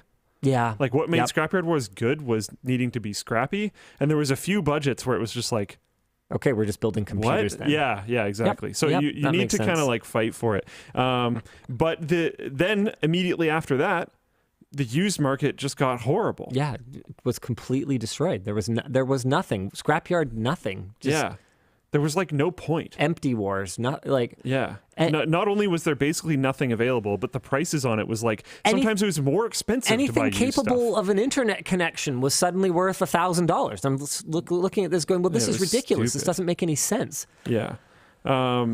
So now, I mean, it's not 100% fixed because, oh boy, AI GPUs and stuff like that. But it's way better of a landscape now. Oh yeah, 100%, 100%. Yeah. I'm excited. The gimmick is Linus and Luke have to grow their beards to wizard length. I tried. No, the that's middle definitely ground not is it. rough. Yeah. You need like years for that to be cool. Yeah, no, there's no way. Yeah. What? No, nothing. I was just wondering if you're at the middle ground right now, or if you're No. aware that you're at the middle ground No, right yeah. now. Or... No, I know I need to. Okay. Yeah, me too. I'm a little overdue. Yeah. Oh well. All right. 3 merch messages? Yeah, right. Hit us, Dan. Oh, yeah, sure. Let's see here. Hey, DLL. We've already read that one. Goodbye. Hey, Linus. Now the pandemic is over, in quotations, is what officials say, I guess. Are you planning on shaving your beard? Maybe for a fundraiser video. I actually did think about shaving it earlier this week, but not for any particular reason that will be apparent for a while. People might figure it out at some point, but I'm not going to say anything more about it for now. But it basically just comes down to what my wife says. If she says get rid of it, then it's gone. And if she says keep it, then I keep it. And she says she still likes the look of it better than barefaced. So I am keeping the furry face instead of the bare face. Yeah, same reason. We're, Yeah. Well, I also just like, it's easier for me anyways. So if she prefers it, which is the only person I care about, if they like what I look like. So if she prefers it anyways, then it's like, okay, well, this is kind of a win-win. Yeah. Yeah.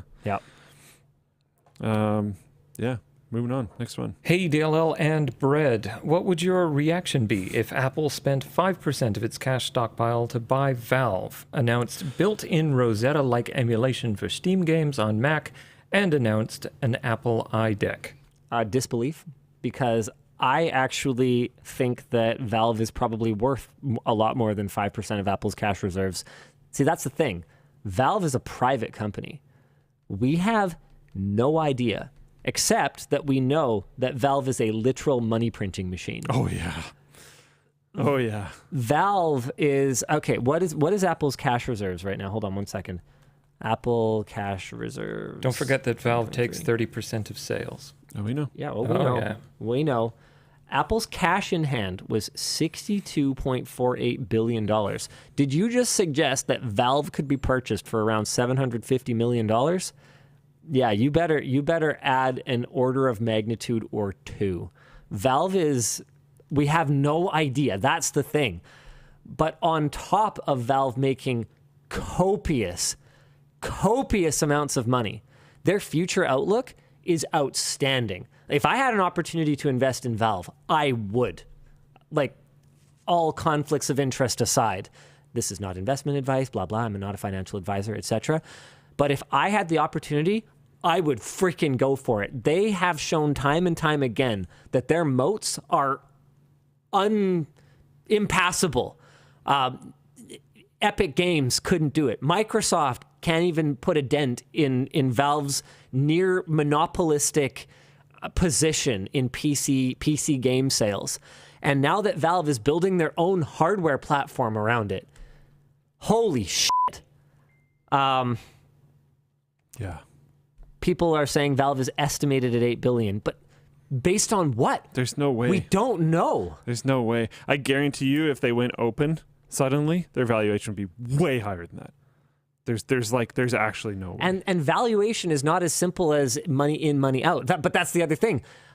As far as I can tell, their overhead compared to a company like Apple is nothing. Minuscule. Nothing. Yeah. Like, how many people work there? Isn't it like a few hundred people? I don't think we even know. I found an estimate. I don't think we do know. I found an estimation website that thinks there's... Valve believes only 10,000 people around the world are capable of working for the company. I don't know what the hell that means. I found an estimation site that said they think it's 350, but I don't think that's based on anything. I found another one that claims 1,100. I mean, this is like celebrity net worth articles. Yes. We might as well just play darts again and just throw darts at a thing and with numbers on it. And we might as well make that our estimate. We don't know unless we work there. And even people who work there, I don't even know if they would know, because they obviously do some remote work, given that Gabe Newell lives in New Zealand now or whatever. So there can't be more than 3 people at Valve because they can't count higher than that. No, that's not right. Because they can't count higher than that, we don't know how many people work at Valve, and neither do they. And yeah, that wouldn't account for any of the contractors that might work with Valve on projects. Yeah. No, Nobody knows. I don't think anyone's buying Valve anytime soon. I mean, look at the valuation of a company like Epic, who can't even figure out how to compete with Valve. What's Epic Games worth? Yeah, they make other stuff though. Sure, yeah, they've got the engine business, but if Valve felt like having an engine business, I'm sure they could bother with it at some point. They sort of do, right? Valve? Can't you use... barely. Who uses Source? Titanfall 2 was in Source. Okay, so one game from 8 years ago. I don't look into games. Is Gold Source even out yet? Half-Life Alyx was Gold Source, Epic right? Games is valued at $32 billion. Valuable. I guarantee you. I give you my personal Linus Tech Tips guarantee that Valve is worth more than Epic Games by at least some multiplication factor. Yeah. So Apex Legends is in Source, but it's really not a good argument because there's very few other games. It's like Titanfall and Apex, and then Valve games. It's not very many. Ani Hikage. There are other ones, but no, it's not very many. Ani Hikage in Floatplane chat says, Valve mostly just wants Source for themselves. The documentation is allegedly horrendous. Yeah, that doesn't surprise me. Just Valve doing Valve things. You can work on whatever you want. No one ever wants to work on documentation. That's how it goes. Jamin 1916 says Valve was valued at $7.7 billion in May 2022 based on Bloomberg calculations. Yeah. But let me tell you a thing. I don't remember if it was Bloomberg or someone else. Maybe it was Forbes or something. These reputable sounding publications. I remember seeing a YouTuber net worth ranking thing or YouTuber earnings ranking thing that I was going through, and I was like, I know some of these people. This is very wrong. Not even close. Yeah. You have absolutely no idea what you're talking about. And so I reached out. I DM'd the author of the article. I was like, hey, as someone who knows a thing or two about this industry, I would be curious to understand your methodology for calculating these. They just straight up didn't reply to me. Of course not, because they don't have a satisfactory reply. I threw a dart at a wall. Yeah, pretty much. So that $7.7 billion, they might as well have actually pulled it out of the thing that they used to light up. No, forget it. Pretzel Parkour and Floatplane chat, I couldn't agree more. They say, let's put this talk to rest. Valve is worth at least $2. Yeah. That, and I mean, here's another thing, guys. Something is worth whatever someone will pay. So we can argue all day about what it's worth. People are going to pay big money for Valve stock if it went public. Twitter, according to the last known purchase price for it, is worth $44 billion. That's a clever way of wording that. But that's the thing, right? So people can talk all day about what their sealed Super Mario Bros, is worth or whatever, right? But it is only worth whatever the next person will pay for it. We can infer based on previous sales, but we actually don't know the worth of anything until somebody actually forks over money for it. So we could make educated guesses if we had access to their financials or whatever else. But even then we wouldn't know because, like I said, I think Valve's outlook is extremely positive. I think they're nowhere near done growing. I don't think gaming is anywhere near done growing. I don't think Valve's and look at the capability or potential for broadening their business is anywhere near done growing. And if you were like a Disney-style corp, imagine the money printing machine releasing Half-Life 3 would be. Oh yeah, yep. Like the potentiality. Or Half-Life, the cinematic universe. Team Fortress, the movie. Yeah. Team Fortress, I'd go to that. I would too. It'd be awesome. Yeah, it'd be like Barbie movie, but Team Fortress. I used to watch I don't know. I mean, Portal has so much potential. Another Portal game. Another any game they've made except for Artifact. Any IP they own, basically. Except for Artifact. If you were to take like a, oh man, Valve doesn't even participate in like the mobile whale harpooning space. Like if you were to take Valve IPs, Do they? It's not mobile, but I'd say like CS:GO boxes and Sure, but it's a completely different market. so you're right. You could get more from going from mobile for sure. I'm just saying because I knew people. You're right. 100%. Why not both? But and I agree. But some people are going to be like, oh, they didn't. So I was just making Like sure if they did some made. mobile like what's that? But tiny. If they did like a tiny tower, but you build an aperture, test facility, and it included all the typical valve trimmings, people play the crap out of that. Yeah, absolutely. That sounds sick. I would play that. Right? Yeah. People would spend copious amounts of money on it. Oh yeah. So Yeah, no. so that 12 billion, whatever it was, is just wrong. I guarantee it. It's completely wrong. If Valve was valuated at 12 billion, I'd just invest everything I have immediately. Yep. Again, not advice, blah blah blah, but like holy crap, because that's hockey sticking the second people realize how incredibly undervalued it is. Like, I don't know. One interesting thing, just because we're talking about Steam, this has been something that I've been paying a lot of attention to, actually. I've been checking it every day. Really? Which is the most played games on Steam, because it has the current players one. So it is interesting that Counter-Strike and Dota are like always here. Team Fortress 2, oh yeah, you can see it. Team Fortress 2 is like almost always in the top 10, which I actually found pretty interesting as well. But this little battle has been really interesting to watch, because Baldur's Gate 3 has been consistently winning for a while now. I think it took like 3 days after Starfield's release for Baldur's Gate to pass it again. And it's not even close right now. And it's not close. It's been roughly half when jumping down to Starfield for a while now. And Baldur's Gate 3 came out, like a month beforehand? In fairness, fans of the genre have been more starved for Baldur's Gate. When's the last time we got a Dungeons and Dragons-esque RPG? My understanding is the second Dragon Age sucked. There was a lot of criticism of even the first Dragon Age, that it was pretty normie.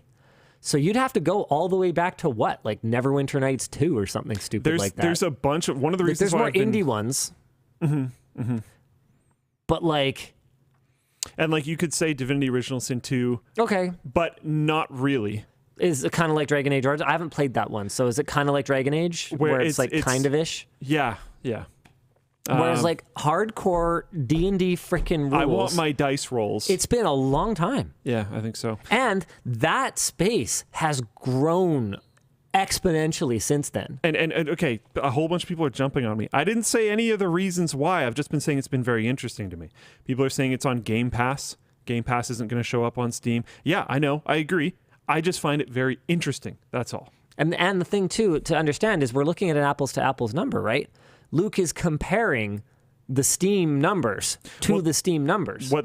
Yes, what they're saying though is that these, like Baldur's Gate 3 isn't on Game Pass. I know. If it was on Game Pass, the amount of people playing on Steam would probably be lower, et cetera, et cetera, et cetera. But oh, sure. I just find it very interesting. Yeah, because if you asked people how this was going to play out 2 months ago, even with Baldur's Gate 3 was in pre-release, people knew it was a great game, stuff like that, I still bet you they would have said Starfield would be higher. I don't know that I would have. But then, honestly, for me, I find, I'd be bringing my own personal biases to that. It wouldn't be based on, some kind of market research I've done or anything like that. It would just be based on that, to me, Starfield is a way less interesting game. I'm just like, yeah, okay. Like I really like Starfield itches that part of my brain that Bethesda games have always itched. I love Starfield. Huge fan of it so far. Baldur's Gate 3, I think, is just like gonna be game of the year. It's an incredible game. Okay, maybe I'll have to play it. It's fantastic. Very good for co-op. Up to 4-player co-op. You know what I've been really disappointed by? Sea of Stars. Really? Speaking of starry games. Oh. Yeah, that actually kind of sucks to hear. I was really excited to play it. I kind of blitzed through a little bit of the end of Chained Echoes to kind of get through it so that I could pick up Sea of Stars. And I've been a lot more harsh on it to anyone who's talked to me about it over the last week and a half or however long it's been. Had I mentioned that I'd started playing it last WAN show? I can't remember exactly when I picked it up. I think you might have said that you were going to be playing like this weekend or something. Okay, but sure. I don't think you had said you're playing. So it. anyone I've talked to this week about it, I've been way more harsh. But I think I had a bit of a light bulb moment last night when I realized it's a great game for kids. It's really simple. It's beautiful. It is absolutely beautiful. It's one of the most beautiful 16-bit games I've ever seen. I can't think of one that's more beautiful. There, it's the most beautiful 16-bit game I've ever seen. The music is incredible, and you can just. Sometimes people want a chill, relaxed game. You can look at concept art and you can listen to the soundtrack, I guess, because you don't really need to play the game, in my opinion, unless you're. Well, see, here's the thing. It's not even really chill.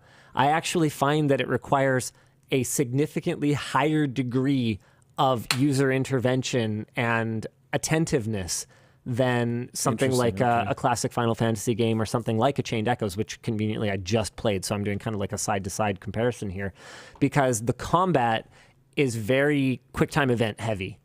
So you have to complete rhythmic button mashing segments, and you have to be paying really close attention to these combo breaks. And it's, I find it really tedious. And as someone who actually enjoys the BS of as someone who actually enjoys the BS of micromanaging my equipment and my relics and my upgrade progression and my skill set and stuff like that, it has basically none of it. You have a weapon, you have an armor slot, you have 2 accessory slots, and then one other one. I forget what the crap it is, but it's basically something else. So the looting is totally unrewarding. You might pick up a better. I don't like when armor is one thing. You might pick up a better whatever, but there's no set combos. There's no status effects. There's no poison. There's no burn. There's no attack up, defense up. There's no buffs. How can you have a combat system without buffs? Yeah, it's a little weird. There's weaknesses, but the weaknesses are sort of randomly balanced. I think they said one of the first patches is going to address some balance issues. I don't know exactly what balance issues they're going to address. But I also found the exploration really unrewarding. I had a segment last night because I was talking to David about it, where I was saying, I'm actually kind of disappointed by it, where it sort of summed up exactly what my problem was with the game. You come to this door, and there's 2 spots that you obviously have to put something in. And then what you do in order to open the door is you go and you journey one screen over to the right, and you pick up a thing and you bring it back and you put it in the door. And then you go 1 screen over to the right, and then there's a little ledge that you have to slowly scoot across.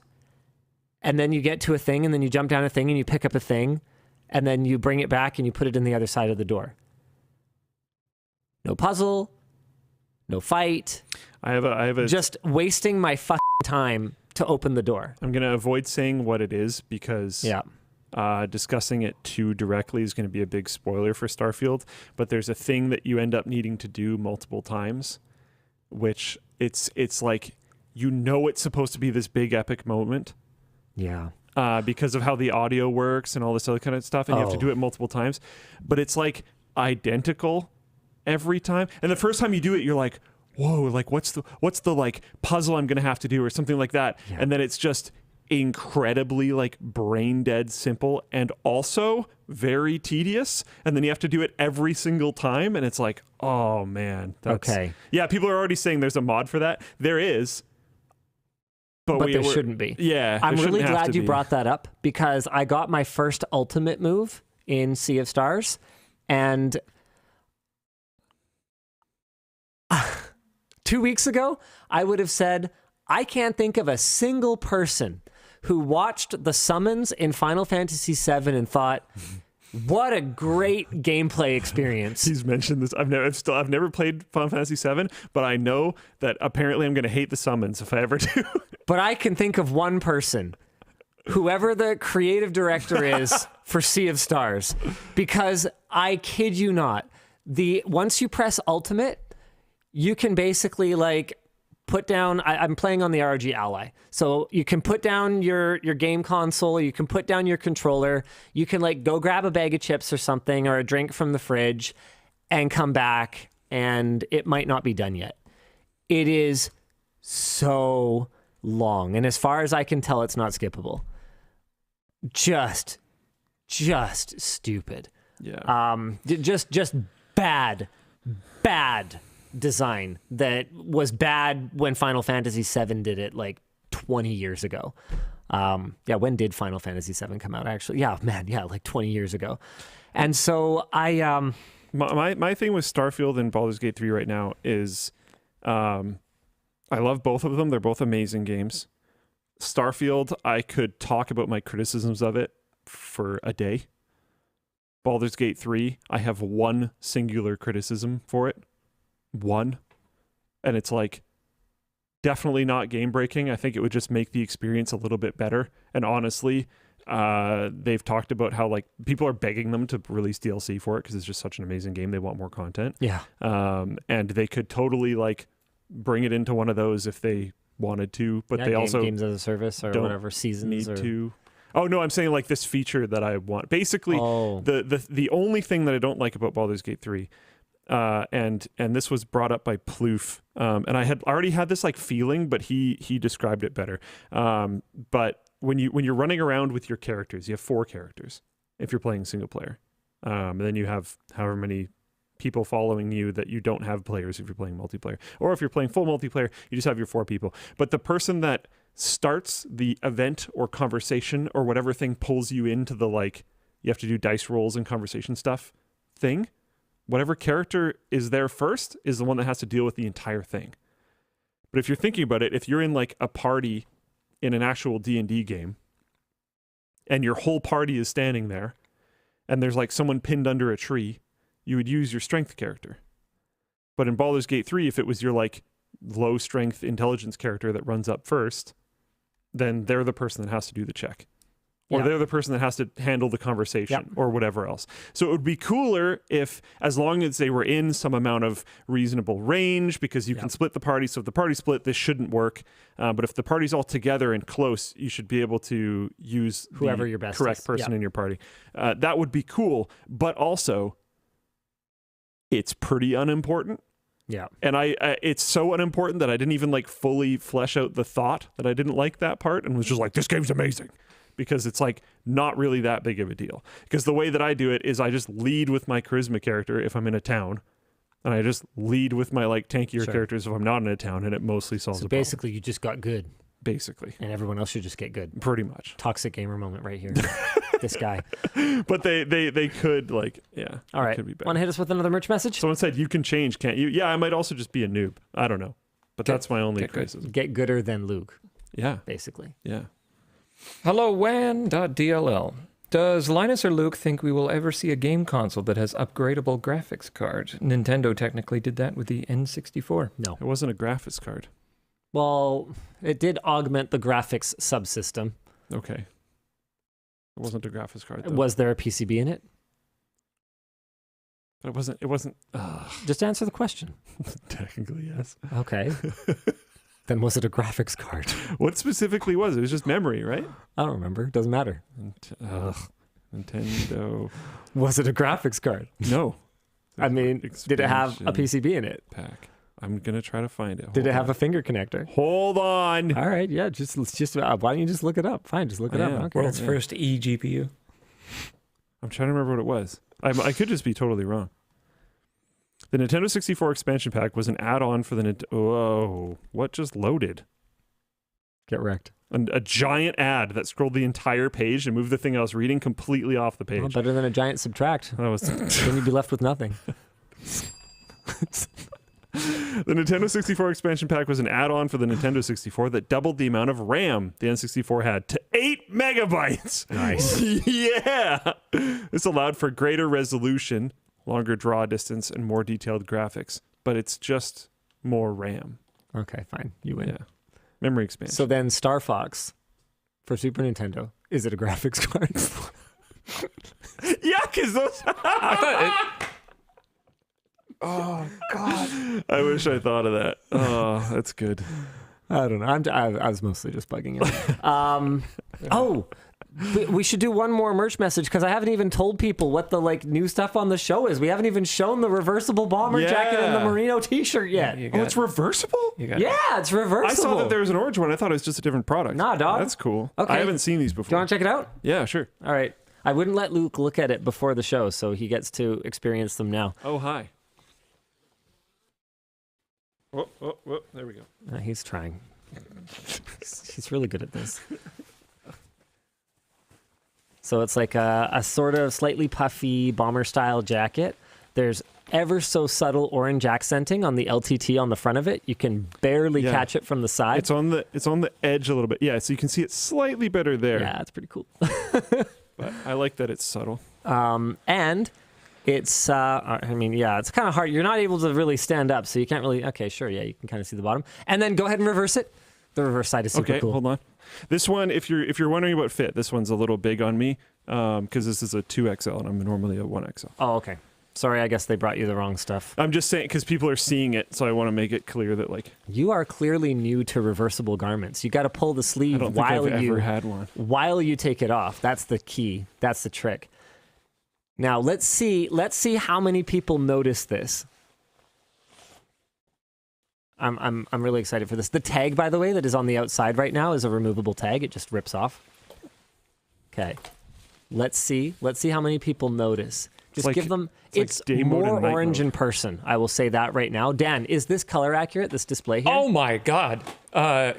No. Okay. I just very kind of vibrant orange. I looked over there at actual Luke, and that is extremely orange. Yeah, the oh my God is because the difference is it's quite striking. It's quite kind of peachy in the camera feed, but it is orange. This is almost like security orange. Yes. It's almost like it's blowing out the camera on, at least on this monitor. It's very orange. Okay. Wow. So hold still for a second. Let's see if anybody notices. Let's see if Luke notices. Notice what? Do you notice anything? Just see if you notice anything.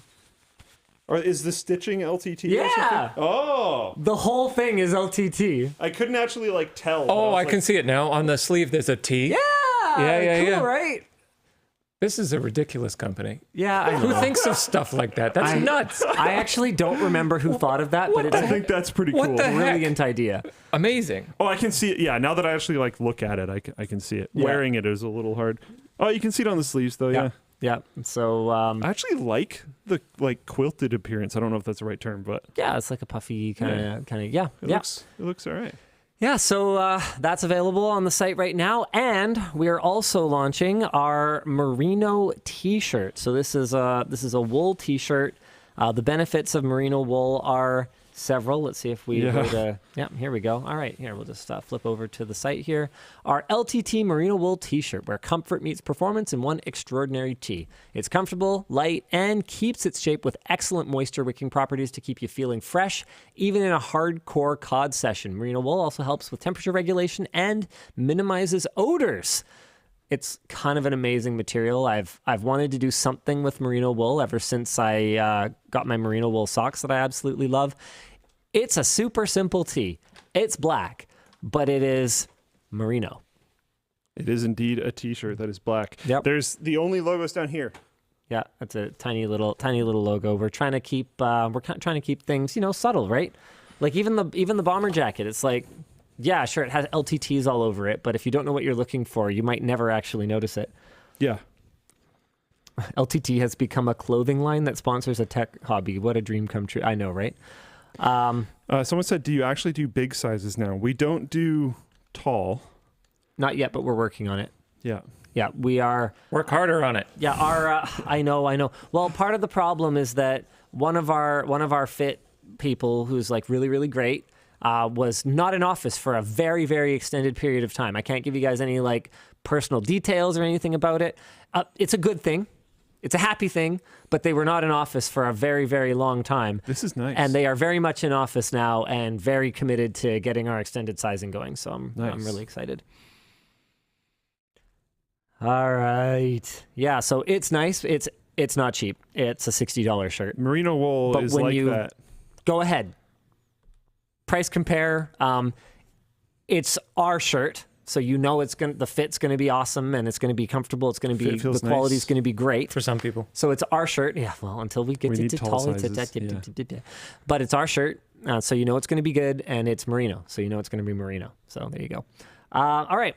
Was there? Oh, there was. Oh, there's one. Oh, shoot. There's Hey, actually I a can couple work more out things. in an LTT shirt Yes, now. you can. By That the way, makes sense. this is official. Yeah. The LTT retro screwdriver is coming. Level up your tool game. No coins required. Enter your email. All you got to do is go to lttstore.com/pages/retro-signup. So I'm going to drop that in the chat. Nice. I promise you, we did actually think of this before it made its way to Reddit, but you know what? Hey, if you're one of the people who posted this on Reddit, because more than one person did come up with this, then you can give yourself a little pat on the back. Yeah, we're very excited about this one. And then finally, we would like you guys to send us your favorite garment. Send us your favorite garment and tell us some of what you like about it. We're going to post that link in the chat as well. Go check it out. We just want to understand what you guys wear, what you guys love, why you wear it, why you love it, and kind of help guide us, because obviously we have plenty of cool ideas on our own, but we're always open to new ones and really excited to build stuff that is for you. Okay, that's it. That's all the merch talk for this week.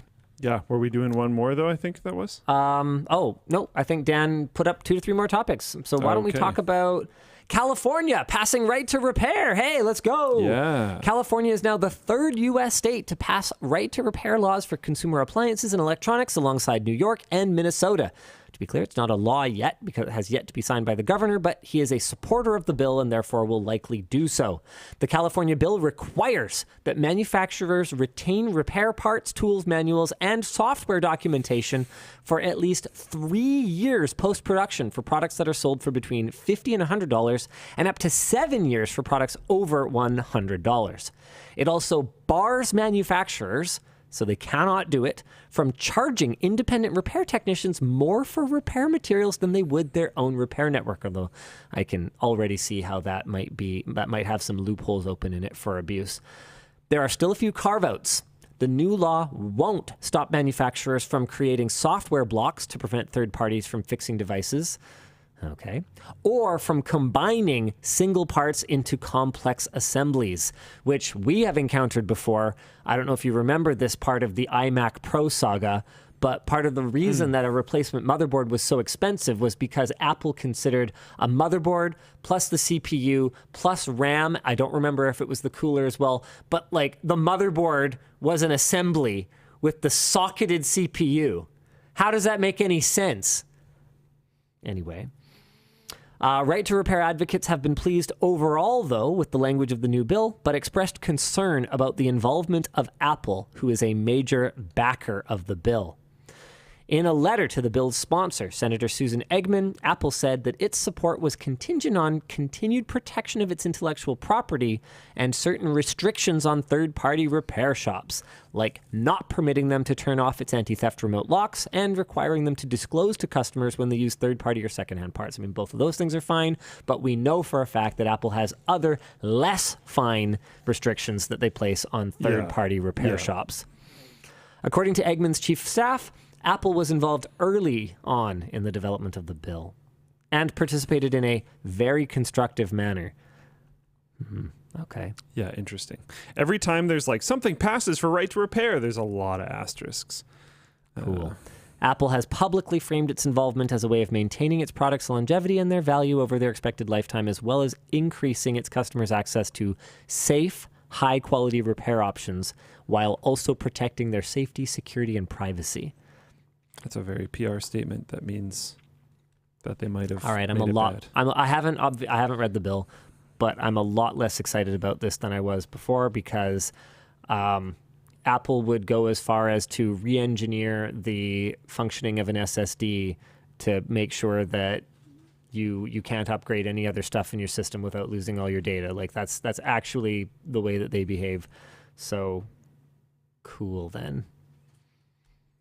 In other news, Destiny 2? yeah, hit me. Destiny 2 cheater legally barred from all Bungie games. A prolific Destiny 2 cheater has agreed to consent judgment in a U.S. court, barring him from ever playing a Bungie game ever again. How on earth could you enforce this? I have no idea. Okay, we'll get to that. The cheater, who was 17 at the start of the lawsuit, was found to have used cheat software extensively, evaded multiple bans, and harassed and threatened Bungie employees. He has also been ordered to pay Bungie $500,000 in damages. Wow. Okay. He has likewise agreed to a restraining order barring him from interacting with any current or future Bungie IP, harassing any Bungie employee or player of Bungie games, or knowingly traveling within 1,000 feet of any Bungie office or any home occupied by Bungie employees. I don't know much about this person, and based on that they were 17 when this whole thing started, maybe their identity is not known. Do you guys know? Is the name out there? But like, I don't know. Clearly some stuff went down. Yeah, really. This is the latest in a string of legal action Bungie has taken against cheaters and distributors of cheating software, including a $4.3 million judgment against the distributor Aim Junkies earlier this year. This specific case centered around one individual cheater appears to be highly unusual.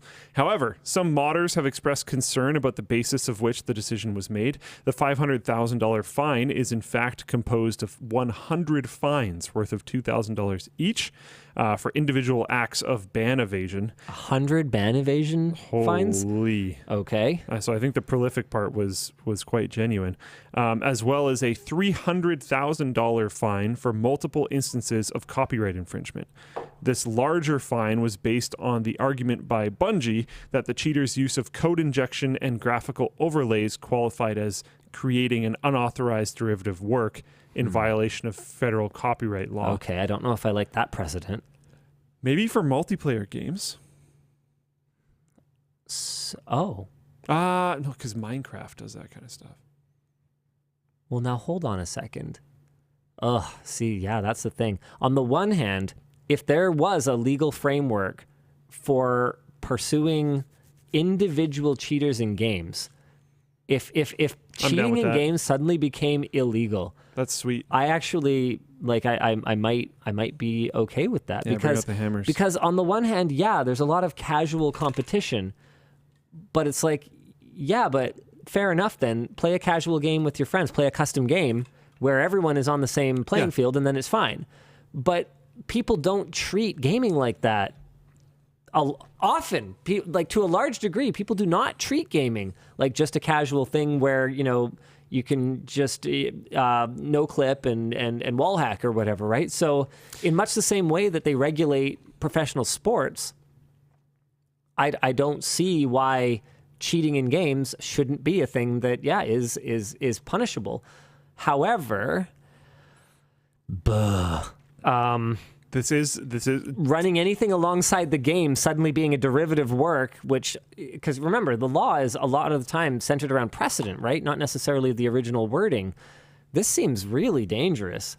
Yeah, and people have brought up in chat, someone said, WoW lets you modify your UI. WoW lets you do a lot of stuff with add-ons. I know there's add-ons for various other MMOs as well, even when they're not allowed by the developer. So that would now make that criminal. And what if you're doing it for accessibility reasons, but you don't have the sign for your rearview mirror, but you do kind of need it or something? Yeah, that's really And it's one of those things where, you guys might say, okay, well, yeah, but Blizzard allows that, or that, whatever else. Well, right. But what if it's at their sole discretion? And sure, I don't know. This guy might have had it coming based on the 100 ban evasions. Fines. Yeah, and all the restraining orders against Bungie employees and all of that. Like I said, some stuff obviously went down here. Would need to know a lot more about what happened. Yeah. But based on people, being people, do I trust every random gaming company whose game I buy on Steam or whatever to act in a consistent and benevolent way towards me. No. Yeah, not at all. Yeah, not even a little. Yeah.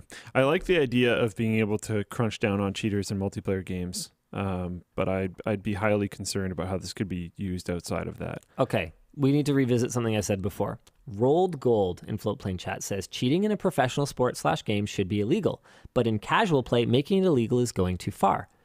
But here's the thing. Who decides that the game is casual? That's not a unilateral decision. If you're playing a ranked Rocket League game and someone on the other side is cheating, that's non-consensual. You also are... You didn't consent to it being casual.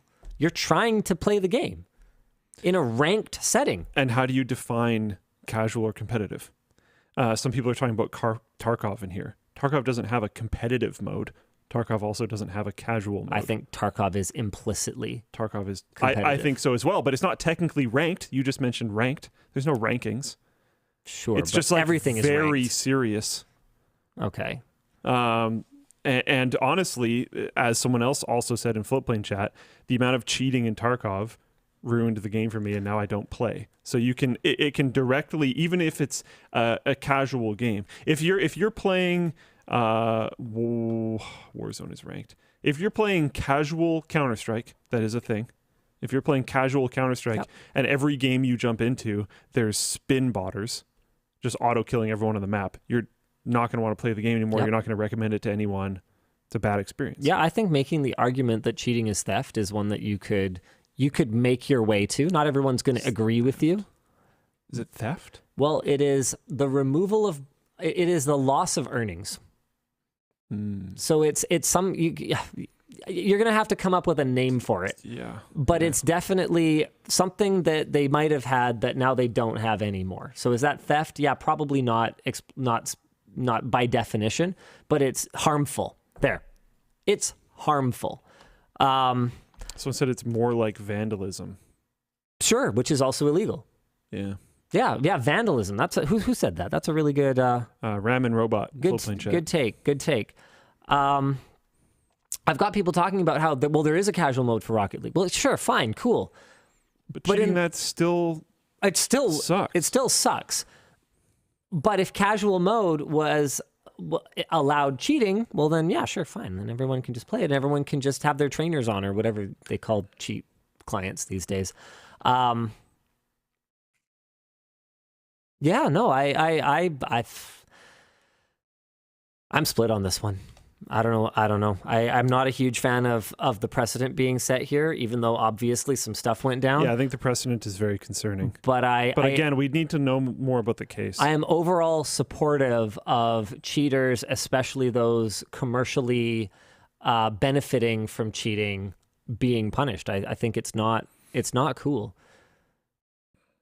Like if someone made a device that your kid could wear to the playground and it immediately sucked all the fun out of the jungle gym for everyone else, would they be allowed to take that to school?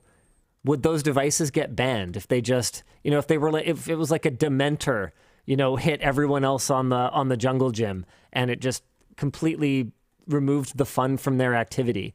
Like it's one of those things where it's just like, is it illegal? Not illegal? I don't know, but obviously no one would be down with it, and it wouldn't take long for people to be like, no, that's not cool, and you shouldn't do that anymore. But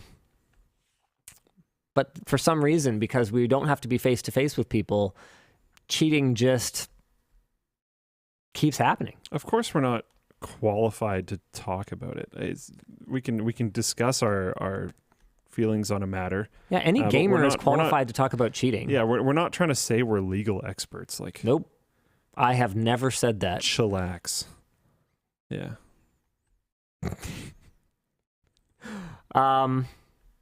Oh, very slight correction, by the way. Last week during the Lenovo Legion Go story, I seemed to imply at one point that the ROG Ally was more powerful than the Legion Go. Full transparency, guys. Lenovo wasn't stoked on that, but that wasn't my intention. They have the same processor, the Ryzen Z1 Extreme. When I was talking about it, I was comparing the ROG Ally to the Steam Deck. I don't have a Legion Go. I have not made any comparison. I was making comparisons between devices that I own and have used. So there's that.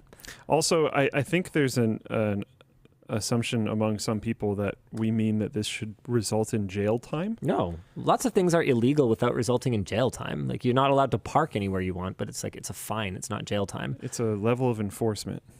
Yes. Do you want to play a game? What? Sure. I'm going to cheat, though. You're going to cheat? I don't know. Actually, it's more of a game. It's more of a game with the community. Oh, yeah. I don't know. How are we going to poll this? I have no idea. I don't know if we can, because Yeah, I'm not sure. we'd have to do each one individually. I think that's going to take too long. Exactly. I Why mean, don't we have I them could pick a set number? up. I could run them all consecutively. Let's do it as a let's have them pick a How number. many total? Yeah, how many of these? Yeah. Okay. This has been kind of fun for me to watch, but there has been a lot of feedback on our recent videos that people are really excited about the new direction and the new writing and the vibe of our most recent uploads, and how happy they are about the production break and us taking the time to be more relaxed and do things properly and all of that good stuff. And I just want to say, let's play a game. I am going to show you guys all the videos that we have uploaded since the production break. And I want you guys to try and, we're going to have a poll on Floatplane, right? So how many are there total? There's 9 total, I believe. I want you guys to answer from 0 to 9. How many of those videos you think were produced before? No, let's go with after. How many of those videos do you think were actually produced after the production break versus videos that you think were produced before the production break, but we've just had sitting in the holster waiting to release them? Okay? So how many were produced after? That's what you guys are going to be guessing. So I'm just going to show you guys. I'll remind you guys of some of the videos here. Here they are. So here's the announcement that we're coming back. This is a members-only exclusive or Floatplane exclusive. So we've got the e-ink monitor that Adam and I checked out.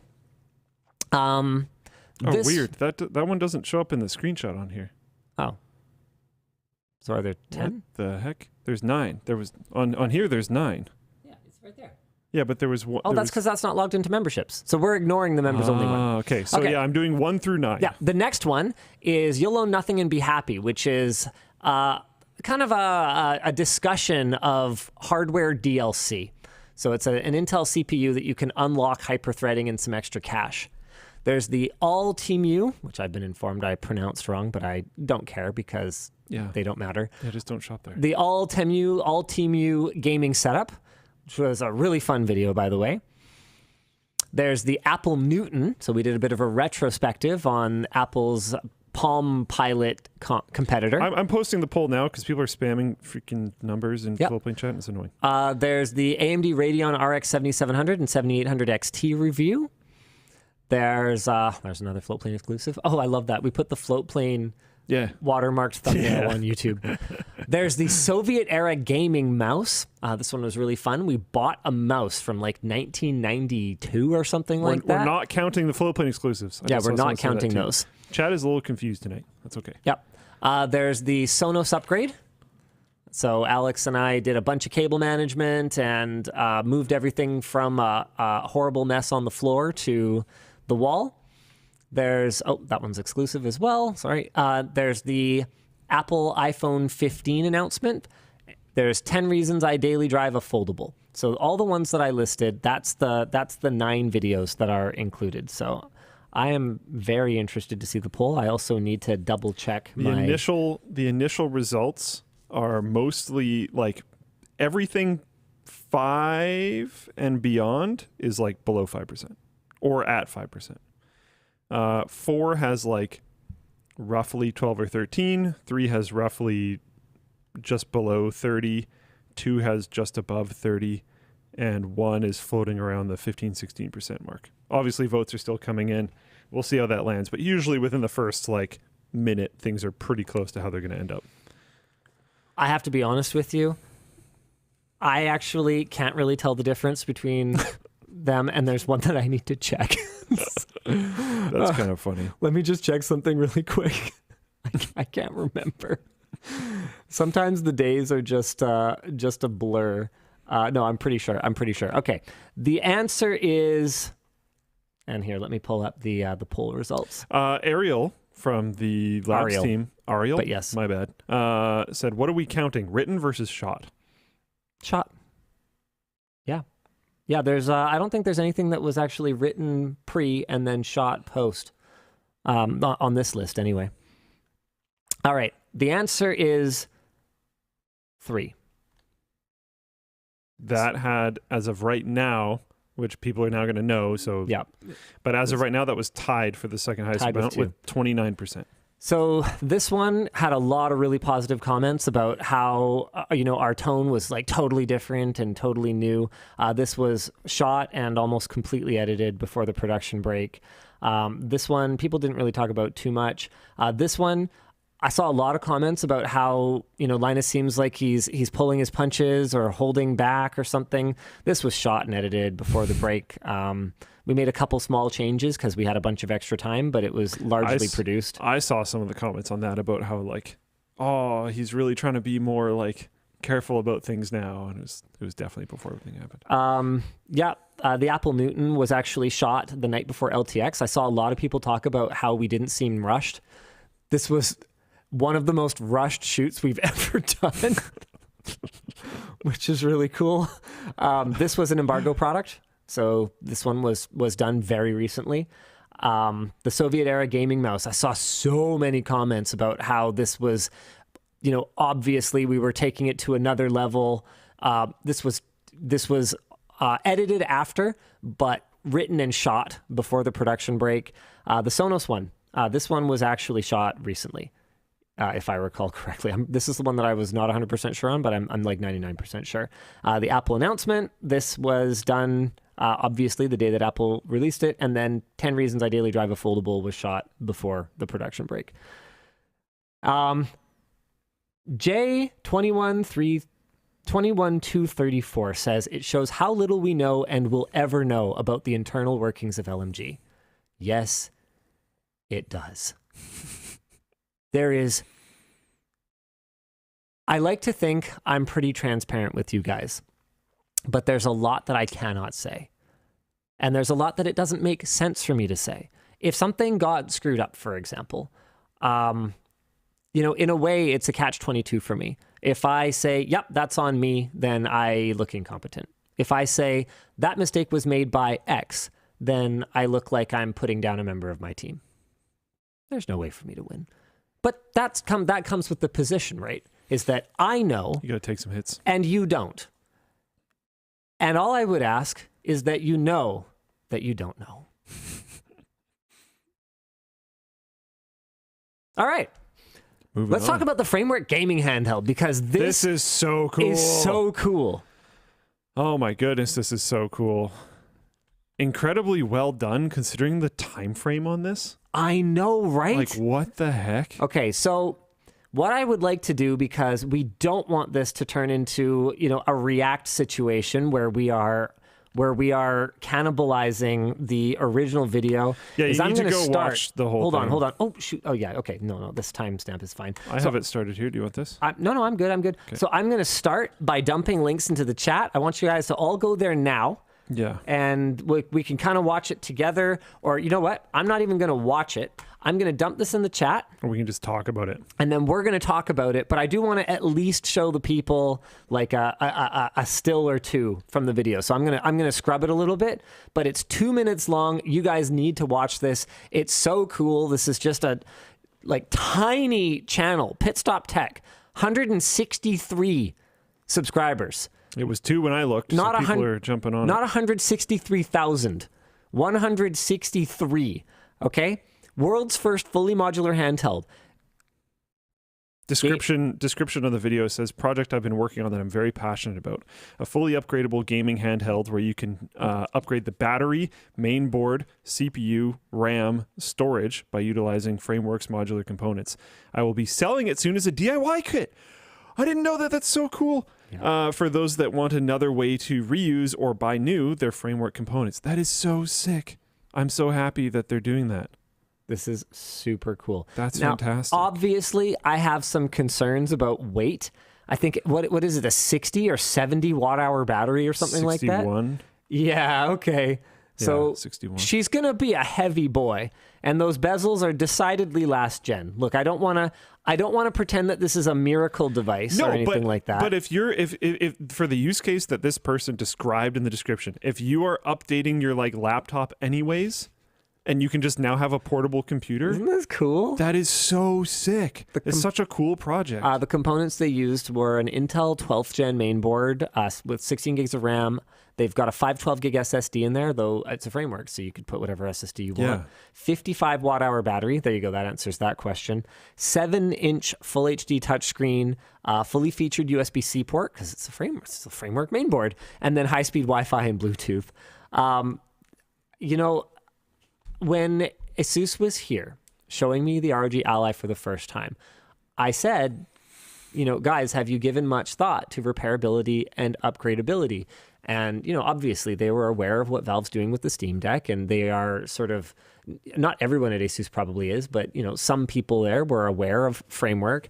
And I was like, you guys in Ally 2 or Ally 3, get it in the pipeline. You guys must address this because, to my knowledge, framework isn't working on anything like this yet. I am an investor, but that doesn't mean I know everything. So for all I know, they could have a Skunkworks project that's a modular handheld. I don't know. But to my knowledge, they're not working on anything like this yet. The best thing that you could do is make it so they don't have to. Be the one who does it.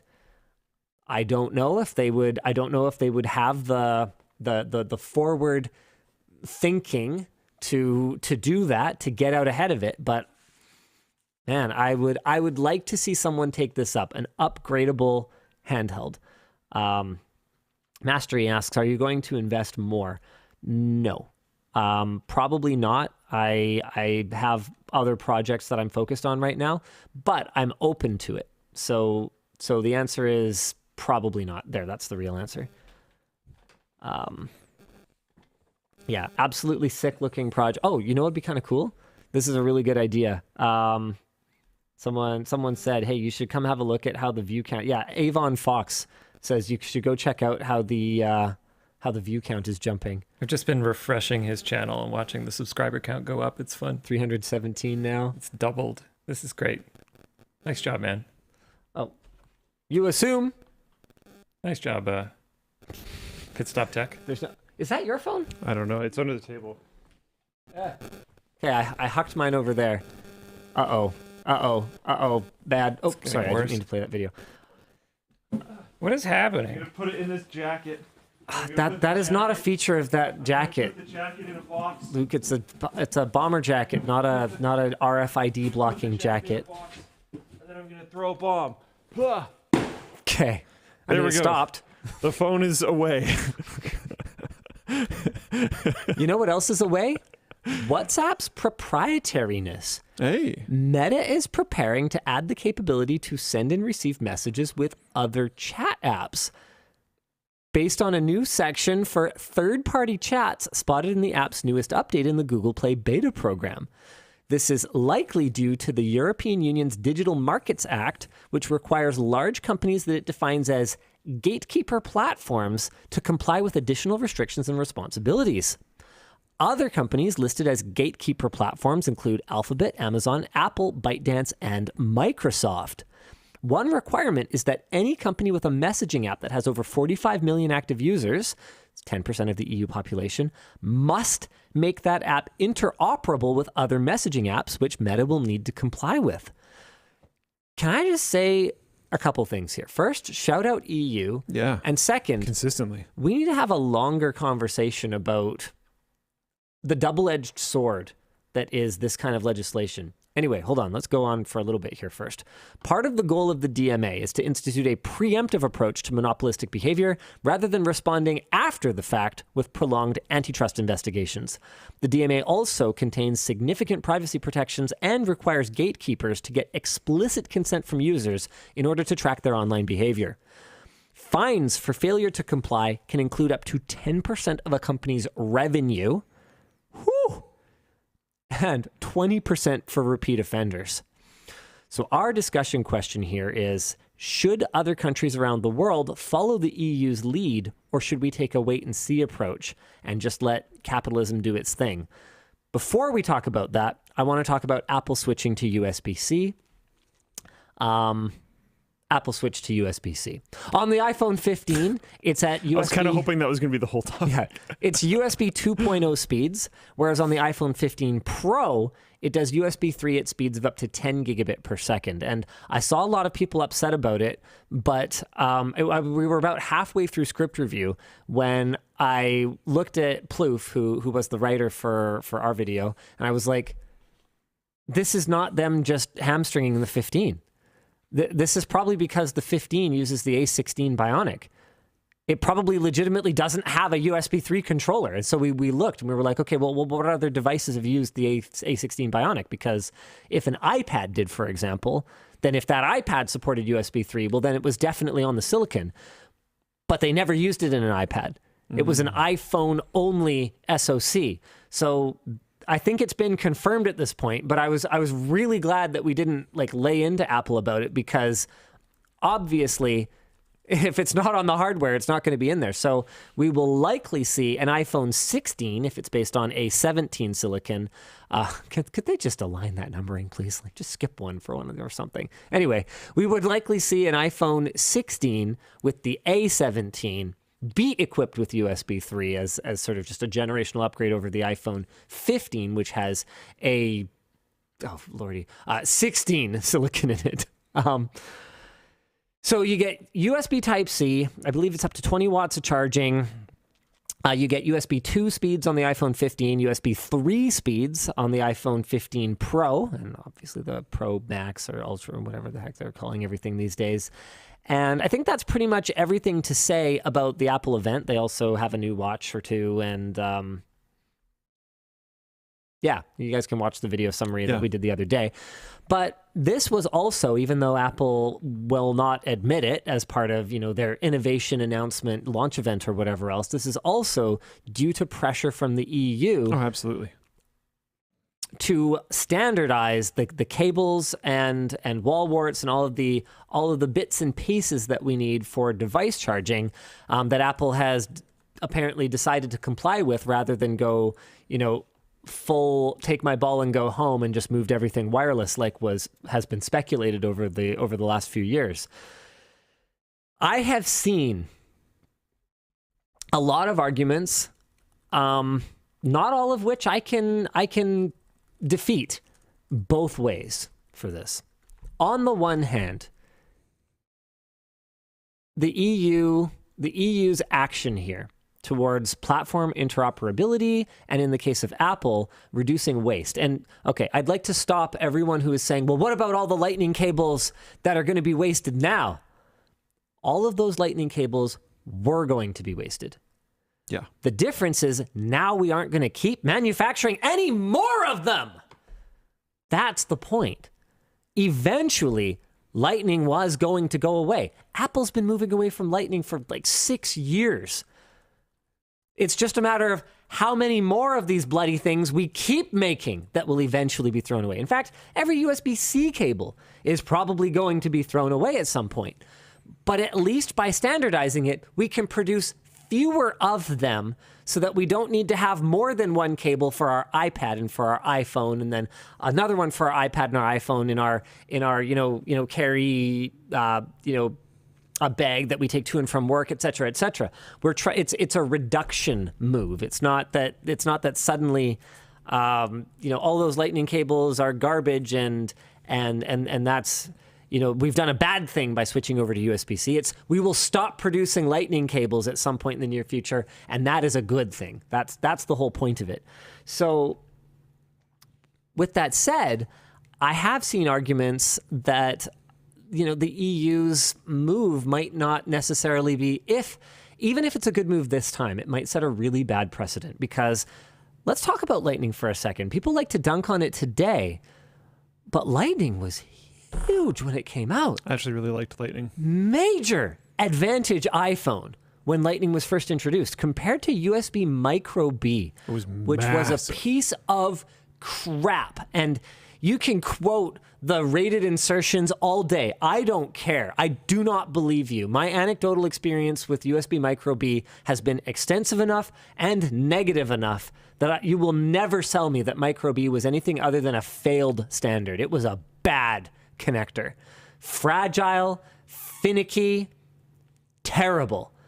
Also, the space advantage over Mini B, negligible. If every phone had just used Mini B until we got Type-C, I would have been way happier with that. And Mini B was a piece of crap. I even have some weird hot takes about Lightning as a non-Apple user. That I actually just like the connector more.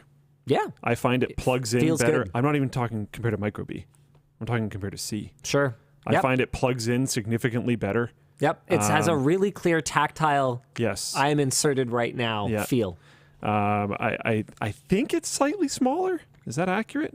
Then Type-C? Yeah. Yeah, it's marginally smaller. Yeah, so it's a little bit Remember, you smaller. got to account for the housing on the other side and, blah, blah, blah. Yeah, so it's hard to really know. Marginally smaller. But I think it's slightly smaller, and the plug-in feels like wildly better. I've always kind of wished that the actual standard was the Lightning cable. The problem is that Lightning is too small to have enough conductors for modern functionality. I'm just talking from a tactile side. Yeah. And that's a big part of why Lightning has lost its luster, because while it does have actually more conductors than USB 2, I forget what Apple uses them for. I think it's auxiliary data transfer. That's how they're able to do HDMI over Lightning and stuff like that. It is at significantly lower bandwidth than a real HDMI connection, but it does allow them to do additional things that you wouldn't be able to do with straight up USB 2. Yes, chat. I know they're bums about the licensing. I'm also even looking right now at a USB-C to Lightning adapter that is Nice. $40. I'm just talking about the tactile experience of using the cable. I actually very much like Lightning. That's all I'm saying. Sue for AWS says too few conductors isn't a hard problem to solve. It sure is. Actually, yeah, what? It dramatically increases the complexity of the ICs at either end to have fewer conductors. They have to operate at it. You either have to increase the speed of the cars on the road, or you have to increase the number of lanes.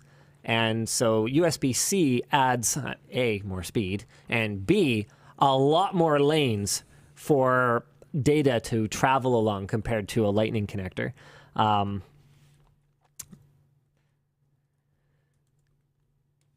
With that said,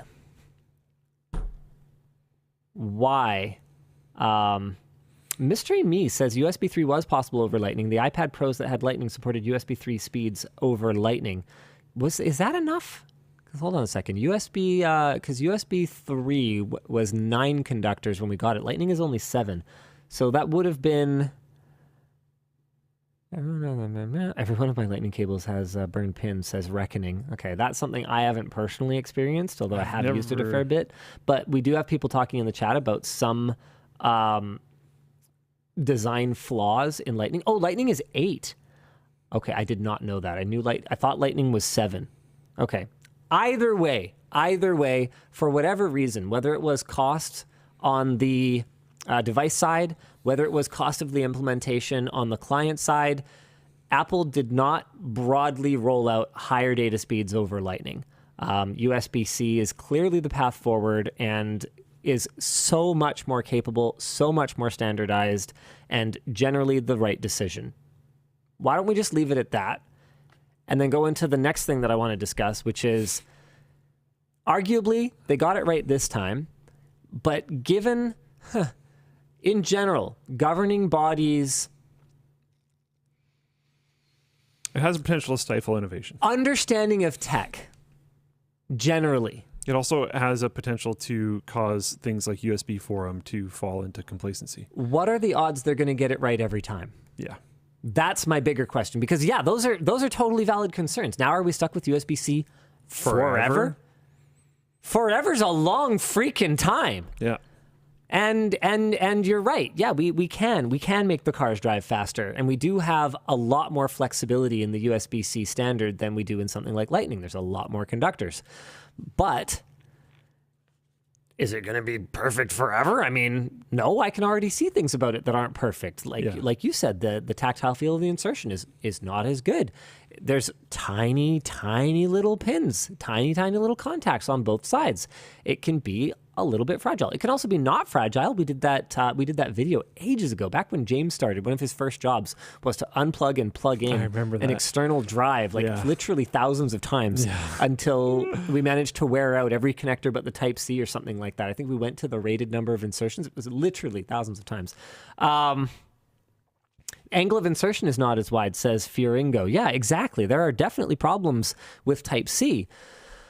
So are we stuck with it forever now? And should we be allowing these governing bodies to make these decisions? Was there ever a referendum on this? Is this actually democratic? I have no idea. I can't speak to that at all. I have no clue. No. Okay. Yeah, it's not democratic. Okay. So, man, I am torn, man. What happens when lobbyists get involved and then they just, pass down edicts that are advantageous to, I don't know, Microsoft over Apple? What recourse is there? I love the decisions that were made in this case, because I'm gonna be. My understanding is that this chat thing is gonna apply to iMessage as well, so we could end up seeing RCS supported, at least in Europe. And if the Type-C connector is anything to go by, if they support it in Europe to avoid peeving off their American and Asian customers and Australian, I remember you guys, and also to not just like Antarctica, everything, all the continents. Okay, in order to not peeve off the rest of their customers, I would hope that we would see RCS intercompatibility implemented everywhere else. In general, I really agree with the things that they're doing. I just worry that, you can start out with good intentions and end up doing the wrong things really, really easily. I don't have a solution to this. No. But I'm really glad that iPhones are Type-C now. Yeah. All right. I mean, I guess, there's not really... Dan, do you have any thoughts on this, or are you just busy typing responses to people? I don't know, honestly. I do think it's interesting how, one governing body by themselves for the protection of their own consumers and constituents makes one decision, and then all the companies are required to jump on it because it's cheaper to make one SKU than two SKUs. That doesn't mean they're required to. No. Because they're required by the hand of capitalism, if you want to think about it that way. Product development has gotten so expensive. No, I agree, but it's just... Sorry, thank you. Yeah, the clarification is important there that it's not required. Sure. Yeah. All right. Because guiding hand of capitalism, I think, is a good way of saying it. Because they could just pull out of EU, or they could have an EU-specific SKU or something like that. You got two choices. You make two SKUs, you don't sell there, or you make one SKU. I think that's three choices. Yeah. In Type-C news, Intel announces Thunderbolt 5. The connector remains, so we have continuity all the way from Thunderbolt 3 to Thunderbolt 5, and this is looking pretty spicy. It is built on USB 4 V2. The cable is backwards compatible with previous versions of Thunderbolt. However, if you have a fully Thunderbolt 5 compliant ecosystem, you will be able to take advantage of up to 80 gigabit per second of bandwidth and up to 120 gigabit per second with bandwidth boosting, which I do not fully understand what they mean by that, but apparently allows more high-resolution monitors or something. Neat. Thunderbolt 5 can run a single monitor at up to 540 hertz, as many as 3 monitors running at 4K at 144 hertz each, or even multiple 8K displays. Jason Ziller, head of Intel's client connectivity division, speculated that Thunderbolt 5 might lead to a resurgence in external graphics. Yeah, with basically RTX 30 series and up, you're giving up so much performance that the price becomes sort of impractical. Yeah. The thing about external graphics is that once you make an investment in an enclosure, you can hopefully, theoretically, carry it forward for a while. So if we can dramatically increase the bandwidth and you invest, I'm using this term loosely, obviously, but you pony up for a Thunderbolt 5 compatible enclosure, theoretically, that's something you could start using with your Thunderbolt 4 device today. And then as you upgrade, you could continue to use. And so you could get multiple GPU upgrades out of it, making the cost a lot more palatable. I personally, bias alert. I love eGPU. I think it's hyper cool to be able to have a thin and light device I can carry around with me and then just dock and suddenly be on a gaming powerhouse. I just think it's the coolest stuff ever. Anyway, I would love for my bro Jason here to be right. Where Thunderbolt 4 supplied up to 100 watts of charging power, Thunderbolt 5 will do up to 240 watts. And that's all I have to say about that. I am excited. And then I have a surprise topic here called Twitter X monetization. We got paid. I know enough people have memed on Twitter monetization at this point. I was actually waiting for us to do this. To talk about monetization? No, I didn't realize you guys had turned that on. Yeah. And I was like, why don't we do this? Yeah. Because our total payout, which I believe is for a month, was $76.30. Wow, that's really low compared to other ones that I've seen. I wonder why. CPMs, stuff like that. Yeah, also just, I don't know, likes on Twitter or whatever. I don't know how it works. I don't really care. I was looking at it being like, hey, there's free money. Yeah, I'll take my $76. Might as well have the free money. Yeah. Yeah. Awesome. Cool. Sweet. Sounds good. Next topic. Yeah, I think we've got one more, and then it's time to, the Surface Duo has reached its end. Microsoft's dual screen Android device. Microsoft's original Surface Duo foldable phone reached the end of its 3-year update life as of September 10th. However, the $1,400 device never ran an up-to-date version of Android, having only received 2 extremely late OS updates during its lifespan. It got shipped with Android 10, a year-old OS, after Android 11 had already launched, and got its update to Android 11 16 months later, after Android 12L had already launched. It received 12L only after Android 13 launched, giving it a worst-in-class update schedule. That's a yikes. The Surface Duo was praised for its design, but criticized for its software quality, underpowered hardware, and extreme bugginess. Android wasn't able to fully use its ultra-wide 4x3 displays, and there was no split keyboard, really. Making typing difficult. Microsoft dropped the price of the Surface Duo by $200 a month after launch, and eventually dropped it to $409 to $1,000 less than the original MSRP. $409. That is $1,000. Oh, I see. Yeah, that's $1,000 less than the original MSRP. Wow. The device was originally intended to run a version of Windows, and the Android OS development was outsourced until Microsoft bought out the outsourcing company. Bought out the outsourcing company 2 months prior to launch. Okay. Wow. What a disaster. Who could have ever seen it coming? Everyone that's seen Microsoft make portable devices. My discussion question here, I'm just gonna come up with my own one. Sorry, Jessica. My discussion question here is... Portable devices isn't fair. I was trying to reference the Zune. Sorry. Yeah. Keep going. Does this kind of thing just kill innovation? I actually really liked the Zune.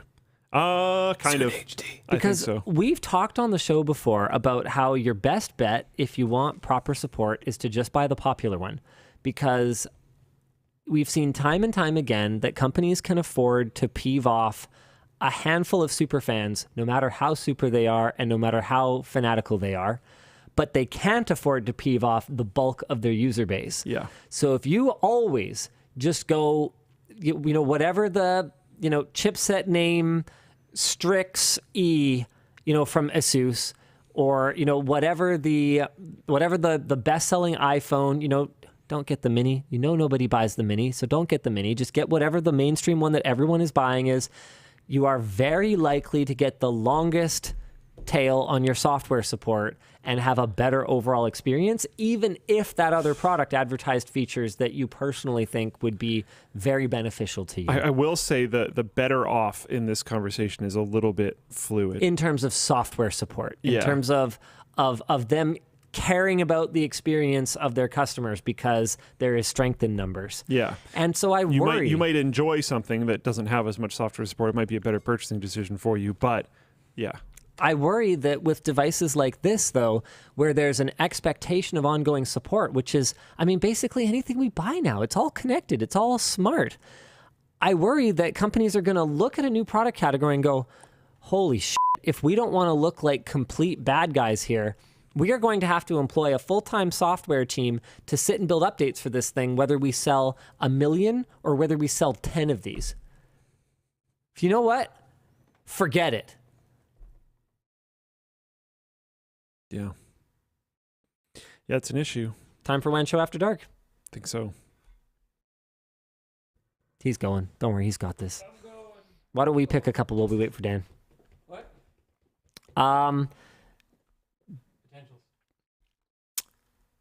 Oh, interesting. Christian asks, love the content. Luke, how hard was it to set up the desk pad configurator on LTTStore? Oh, that was a Conrad task, and I think he's probably watching, so he could say.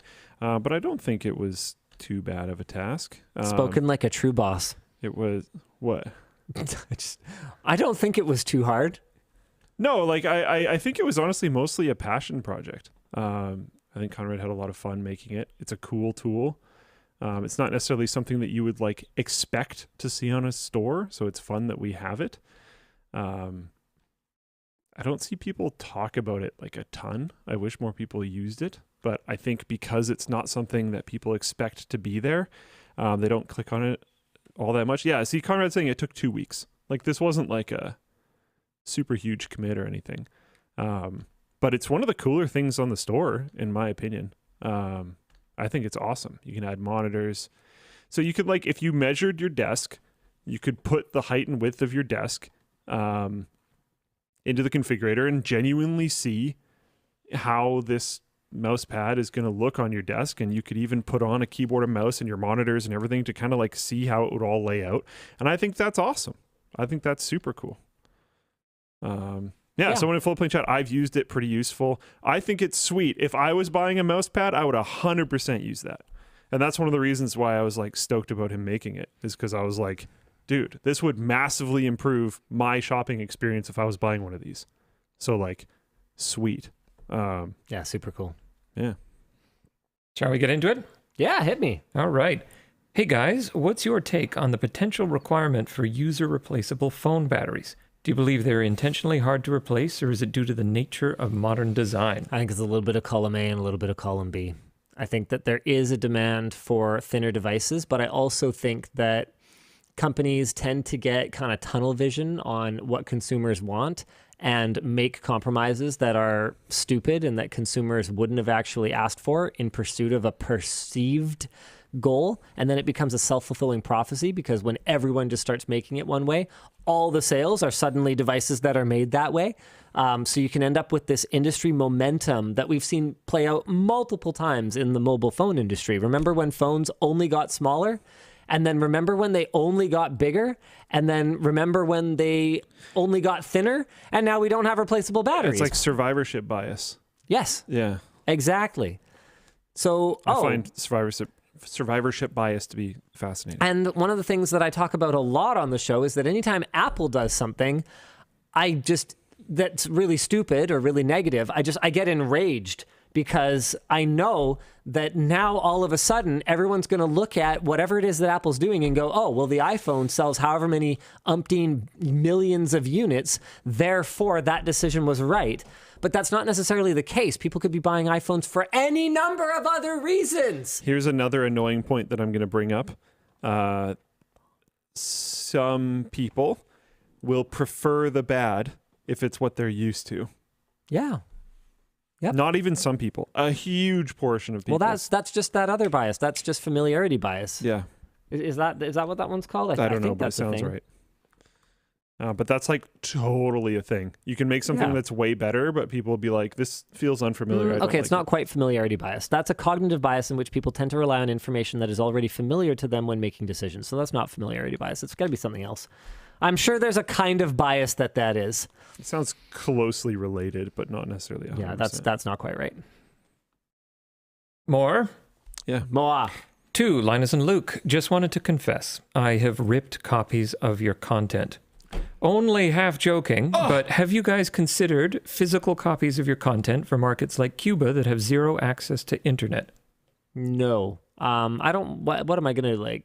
Why am I trying to monetize this? I just assume that if people want to watch our content in Cuba, they're just downloading it and then sending it over there on SneakerNet. Yeah. Which is awesome. Do it up.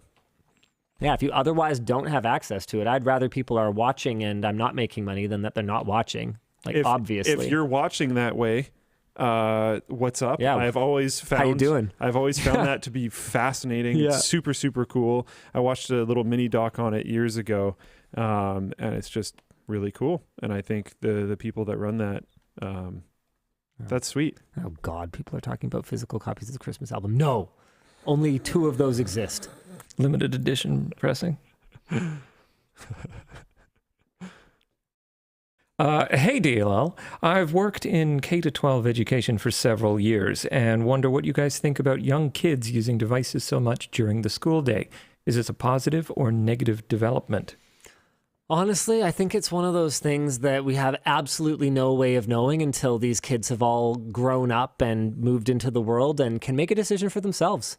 Why are we trying to decide if this was a positive or negative development for them when ultimately they're going to look around at themselves and at their peers and go, okay, you know, I regretted this and I wish we'd done it this way differently. And then hopefully they apply those learnings to the next generation and we continue to improve. I don't know why I'm even saying all this because I have absolutely no faith that that's how it'll play out. But hey, you can't blame me for being optimistic. There was a video someone sent me that was posted on Reddit that was of some talk show or something somewhere, and there was a teacher on the talk show, and they were asking the teacher about plagiarism detectors for stuff like ChatGPT. Yeah.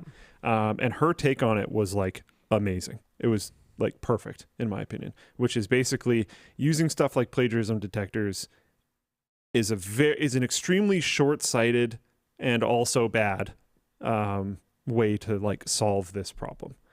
Because people are going to do it anyways, and your plagiarism detector is not going to be 100% successful. You're going to catch the people that, you know, leave, I am a large language model in the middle of their essay, which if you just read it yourself, you could catch anyways. Yeah. And what she thinks classes should do is like get them to go home and prompt engineer up an essay and then get them to bring it into class and then pull like a bait and switch on them and be like, okay, now you need to debate against that essay.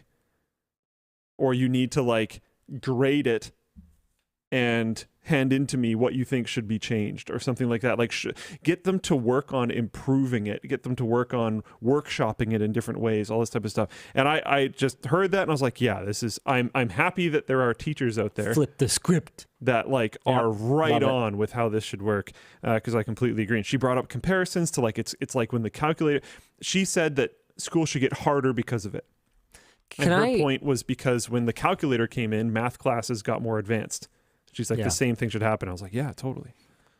Can I just say that schools need to go back to teaching typing? Yeah. It is remarkable. I've actually started to notice a pattern here where the millennials in this company just sort of generally have much better typing skills than the Gen Zs. And it was super unintuitive to me at first. And then one of the Zoomers was like, yeah, they didn't like teach us home row. And I was like, the fuck? That's actually weird. That's surprising to me.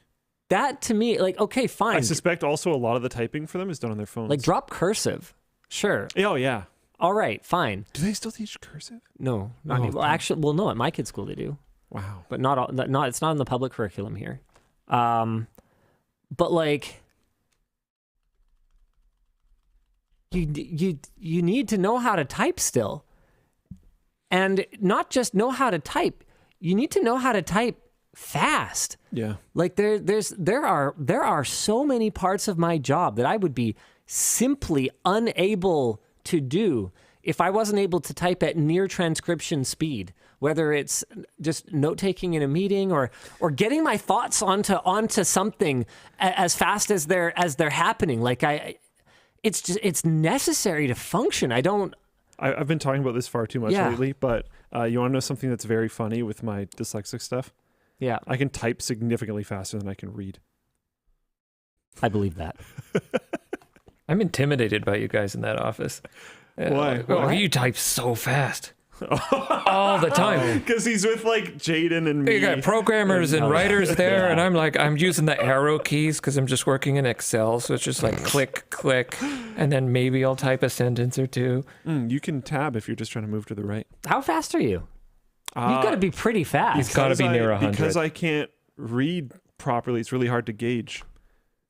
Because a lot of them you have to read. So where I'll get stuck is I'll type in the wrong word. I won't even necessarily typo the word. It'll just be the wrong word. But I've gotten one of those tests where I just read the thing a bunch of times and then tried to recite it from memory, and I was at like 110 or something. Okay. Yeah. I've never been like amazing, but I've always been like well better than average. I'm kind of freaky deaky.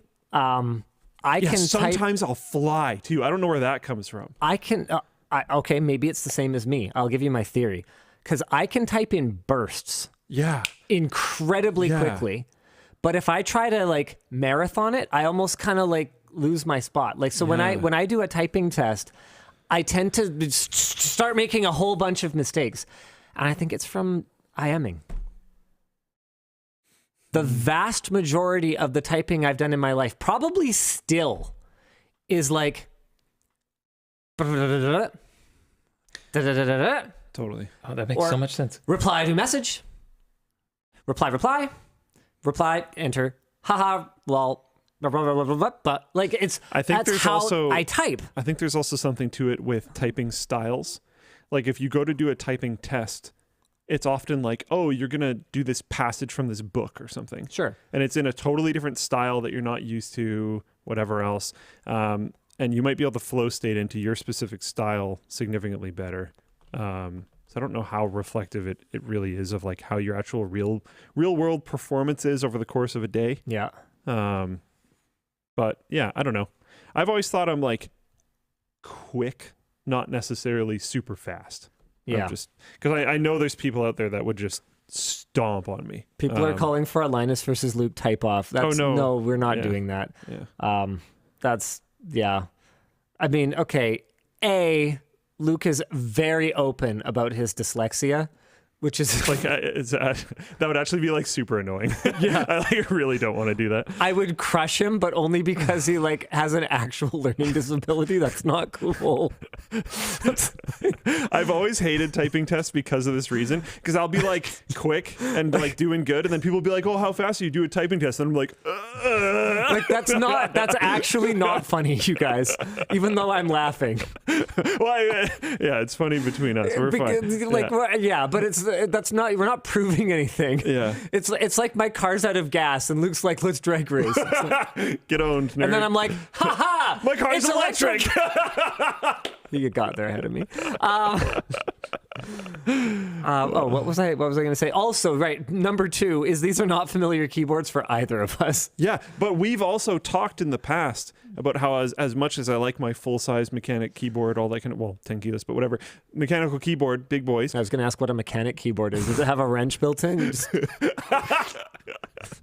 I wouldn't be surprised if one of those existed. But yeah, the flat keys were both pretty fast on. I remember this conversation a long time ago. I did a video recently just using like random keyboards off of AliExpress or Wish or something like that. And one of the I was at like over 100 words per minute, I think, on some absolute piece of garbage. Yeah. Because it was just a really low profile key switch, and I managed to enter flow state, and I'm like, okay, guys, this is not a good keyboard. Don't read it too much into this. Yeah. Okay, some more? Yeah. Hi, guy we're all here for, Luke Linus, with ARM going public, success of Apple Silicon, and the announcement of Assassin's Creed on iPhone. What's your best guess timeline for serious RISC adoption for gaming? I mean, it's already happening. Yeah. Any mobile gaming is huge. I mean, isn't the mobile gaming industry by revenue like bigger than console gaming? I can't remember. I wouldn't be surprised. I don't know if it's bigger or smaller, but they're in the same conversation. That I know for sure. RISC gaming is a thing. It's just whether or not you consider mobile gaming to be real gaming or not, but it's definitely a thing. I didn't know this. Resident Evil 4 Remake and Assassin's Creed Mirage, which is the new one coming out, are coming to iPhone? The Resident Evil 4 remake footage from the Apple event looks incredible. This is huge. Yeah. How have I not heard of this? Because you didn't watch our video. I didn't watch the Apple event at all because I'm not going to buy an Apple Well, you device. should watch our video at least. We focused on USB-C and gaming. You're not going to buy anything. The stuff that actually... I should have watched. This I'll man watch right it. here. I'll watch this it. man gets it. I learned. So, Luke, you excited about the... No. Or, alternately, Luke, are you excited about the... Yeah. Are you going to buy it? No. Yeah, I like the concept of it. Yeah.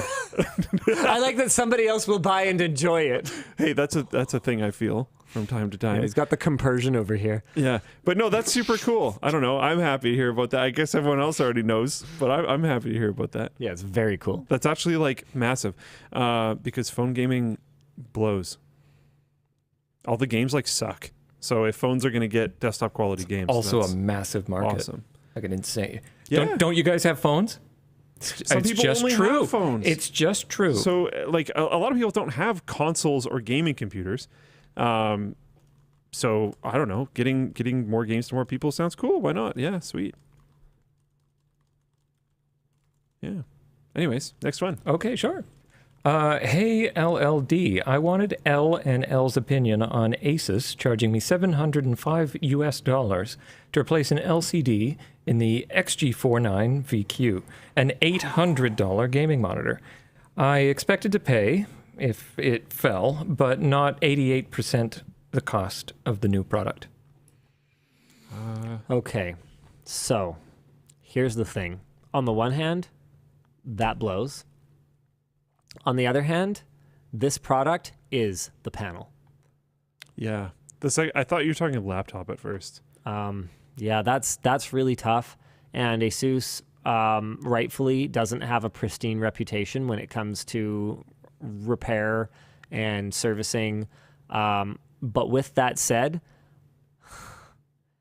oh man, so the amount of labor involved in unmanufacturing the panelness and then putting it back together on this curved display is probably not that dissimilar to the labor of It's also probably assembling something they're not doing super often. the whole thing in the first place. And the actual guts of this monitor are pretty minimal compared to the panel in terms of cost. You paid for a new monitor because you basically bought a new monitor is kind of my my take on it. That really sucks, and I feel really bad for your situation. I'm sorry. Yeah, that blows. Yeah, But also like what he said. sorry. Good day from down under. I recently e-cycled a first-gen plasma that was perfectly working, but made no sense using. Linus, we know you love Pebble. What is the point you decide to move tech on? Okay, I actually flagged this not because I could think of any answer to that question, but to say, really?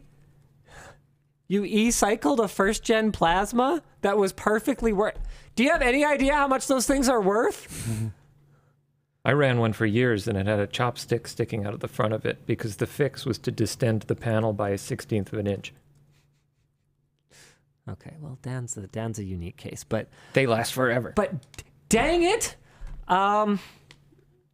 Right. Okay. So when do I move on? You know, I kind of move on naturally. I kind of move on when I just don't like use it anymore. If I haven't used something in a long time, I moved on.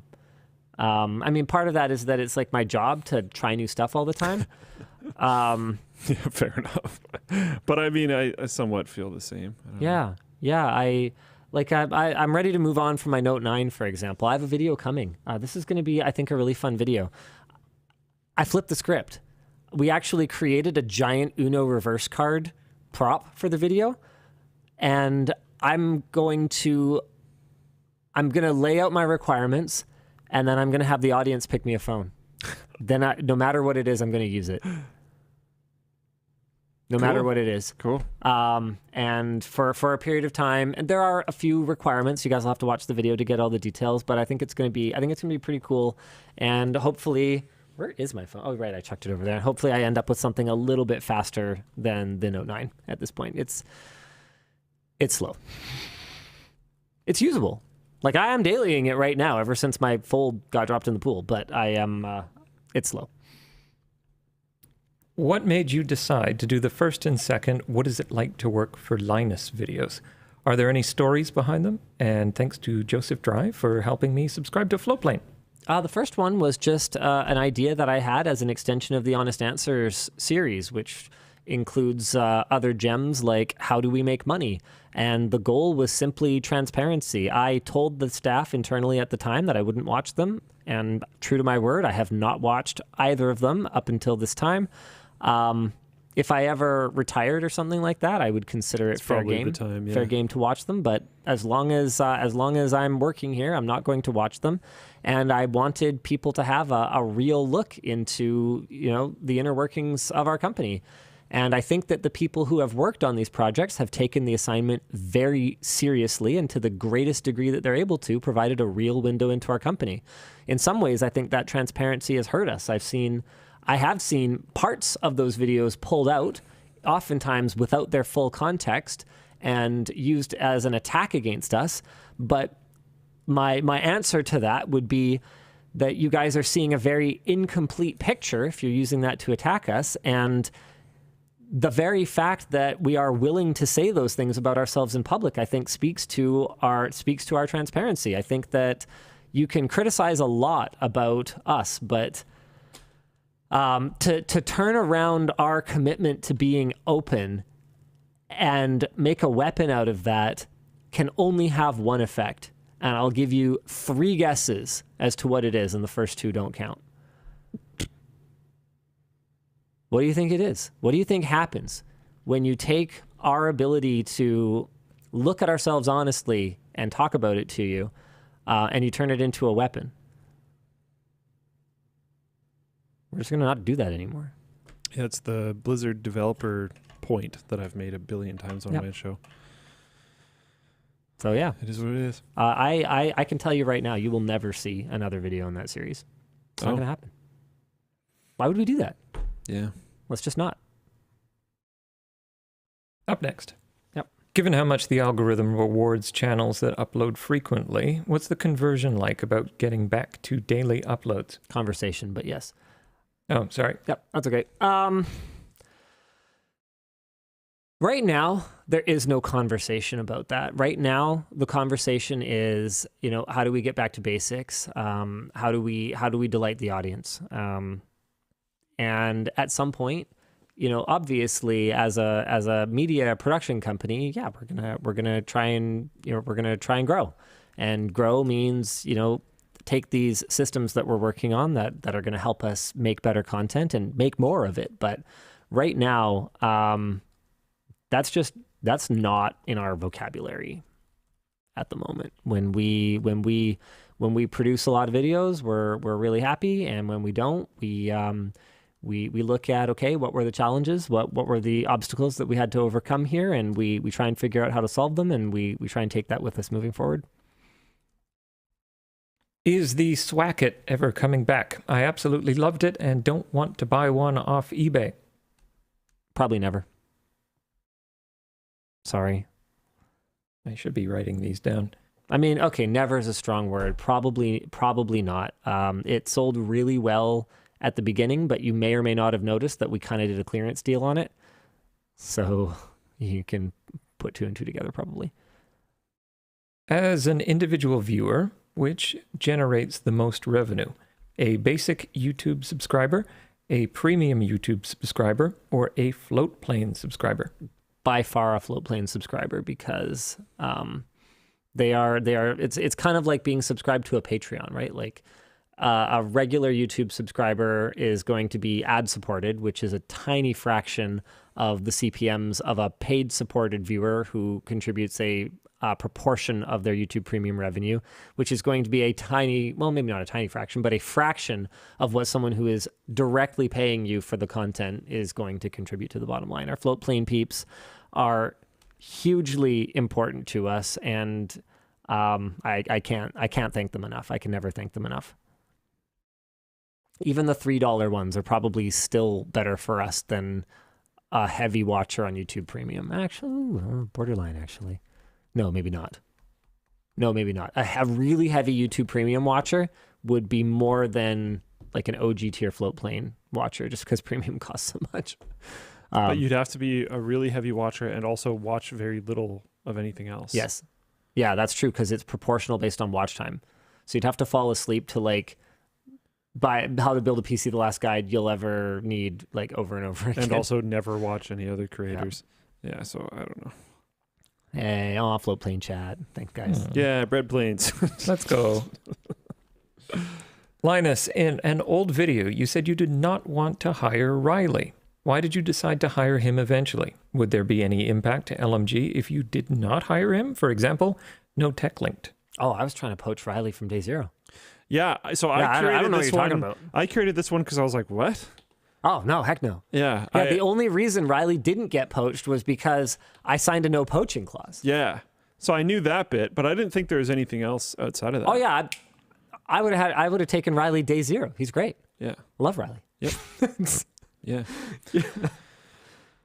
Good evening, LLD. Creative question.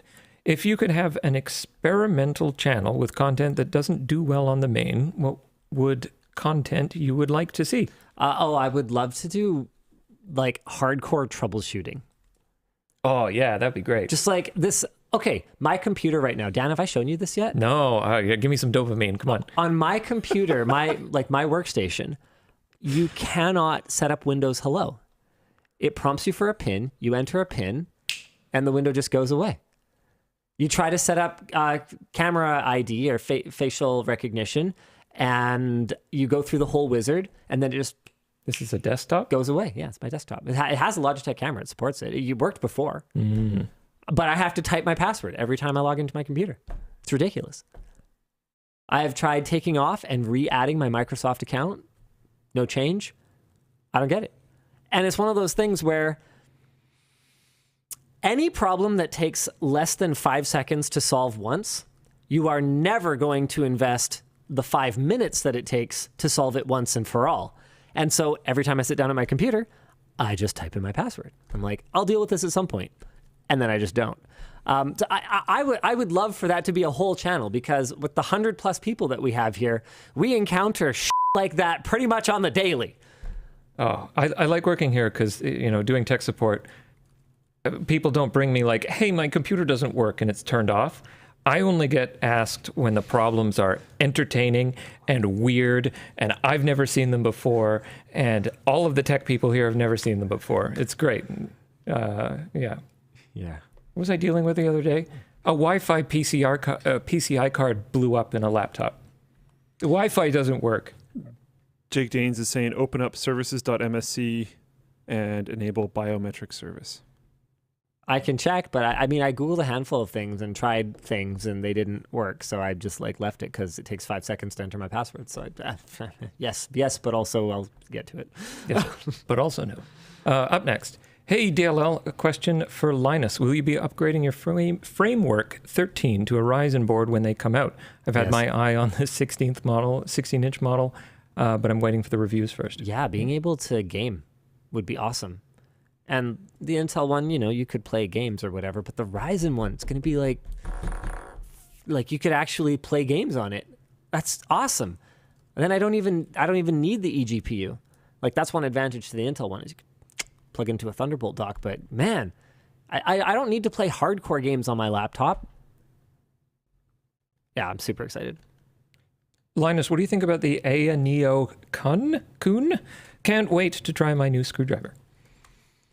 AYANEO. I saw this thing. I remember not being particularly excited about it. Yeah, right. So it's got a gigantic screen on it.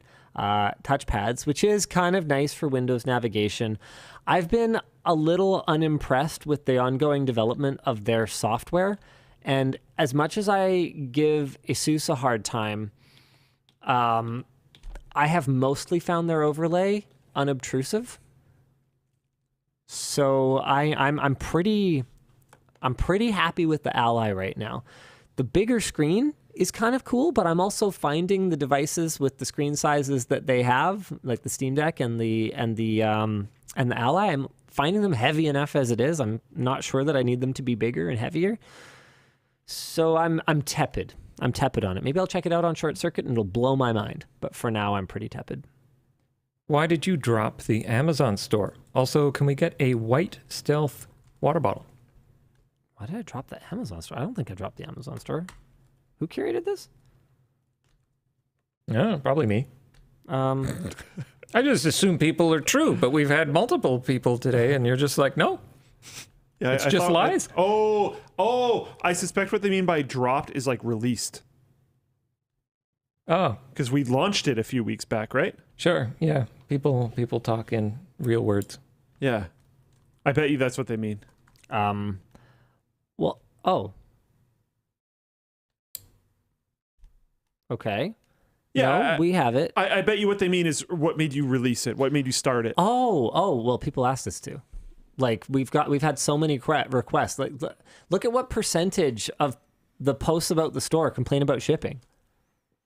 Like, okay, fine, then just buy it on Amazon. If you want subsidized shipping, then buy it on Amazon. It's slightly more expensive and you have free shipping.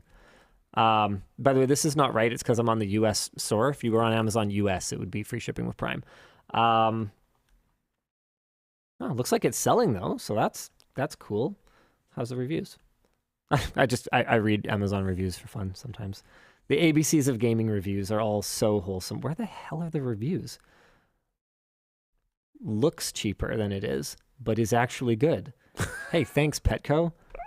Worth the wait. Hey, thanks. What is the 1-star review? Let's see what the haters have to say. All right, sure, fine. Let's see what the haters have to say. Very poor hammer. I didn't have any screws about, so I tried driving a nail with it. Yeah, don't do that. Not made in Canada. Your driver is proudly designed, assembled, inspected, and packed by the MegaPro family here in Canada and the USA. Okay, that's not entirely correct, actually, but it is assembled. In other words, made in China with a made in USA price tag junk. You're very, very mistaken online shopper. You should probably practice online shopping more.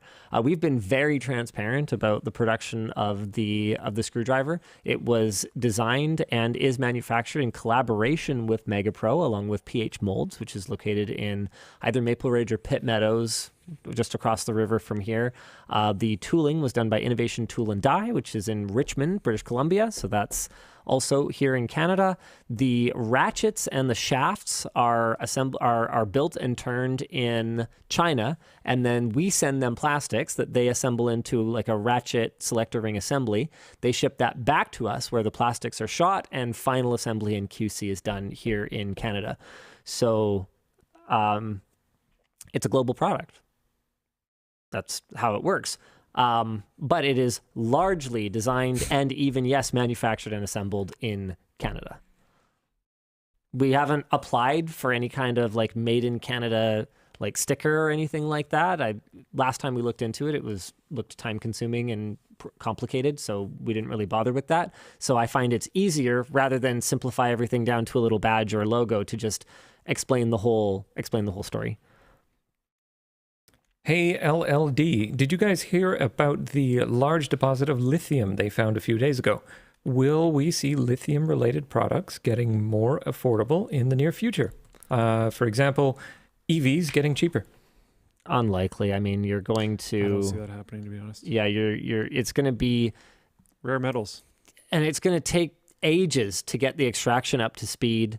There's going to be a whole regulatory whatever. There's going to be a gigantic investment into it. They're going to expect something back for their investment. I mean, at the end of the day, it's a commodity product, right? So the pricing is going to be dictated by supply and demand, like you say, but it's in the interest of every supplier to balance the supply and demand so that the pricing doesn't crash, because otherwise you get the DRAM industry right now. Have you seen how freaking cheap RAM is? It's weird because we had like years of RAM being absurdly expensive. Wasn't there a flood? Multiple floods? Long time ago. Yeah, happened and to I'm hard pretty drives sure as well. a big knock-on effect for a long time, maybe. We were working on a video today that is the final rollout of the LAN center. So we were building 5 machines, and it's when you're building 5 machines. LAN center, as in and at my house for my kids. It's actually sweet. Yeah, it's actually pretty cool. It's really cool. I would have given anything for that when I was a kid. Yeah, that's like so many of the things I do is just like stuff I would have liked when I was a kid. Anyway, it doesn't matter. The point is, we were working on them, and it's not as simple when you're just like building 5 machines for personal use as just, calling up companies being like, hey, can you send stuff? So we bought processors, bought GPUs. So I was looking at a lot of the pricing for this stuff, and the kits of RAM that we used are 32 gig, 6000 CL30 from G-Skill. Okay. And if I had to guess what pricing for something like that would be, my out-of-date brain, obviously I've looked at it more recently than this, but if I didn't look at it that often, I could easily believe that something like that is like $250, $300. Nope. That'll be under $100. It's pretty wild. This is the kit, I believe. For 32 gigs? For 32 gigs of 6,000, what? CL30. This is not crap RAM. This is like good stuff. My DDR4 was like $500. I know, right? DDR4 was brutal. Oh. Yeah. Even some of the 3 era was pretty bad, wasn't it? Yeah, yes, it was right at the beginning. Remember the OCZ SLI certified? Oh my God, I had so many sticks of that die. You've talked about that before. That stuff was crap. Oh my God. Yeah. Okay, last one of my curated if you want. Let's see. Glad I got to caught it live. I usually listen to it as a podcast.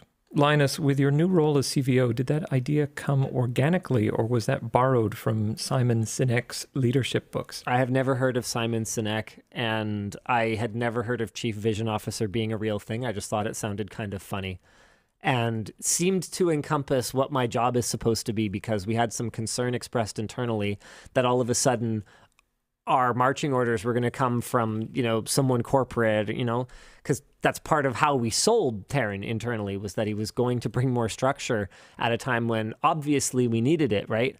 And so I kind of went, okay, well, hold on a second. We need a role that makes it clear that, we're still gonna make these moonshot investments. We're still gonna just do things based on our gut because it's what we think is right.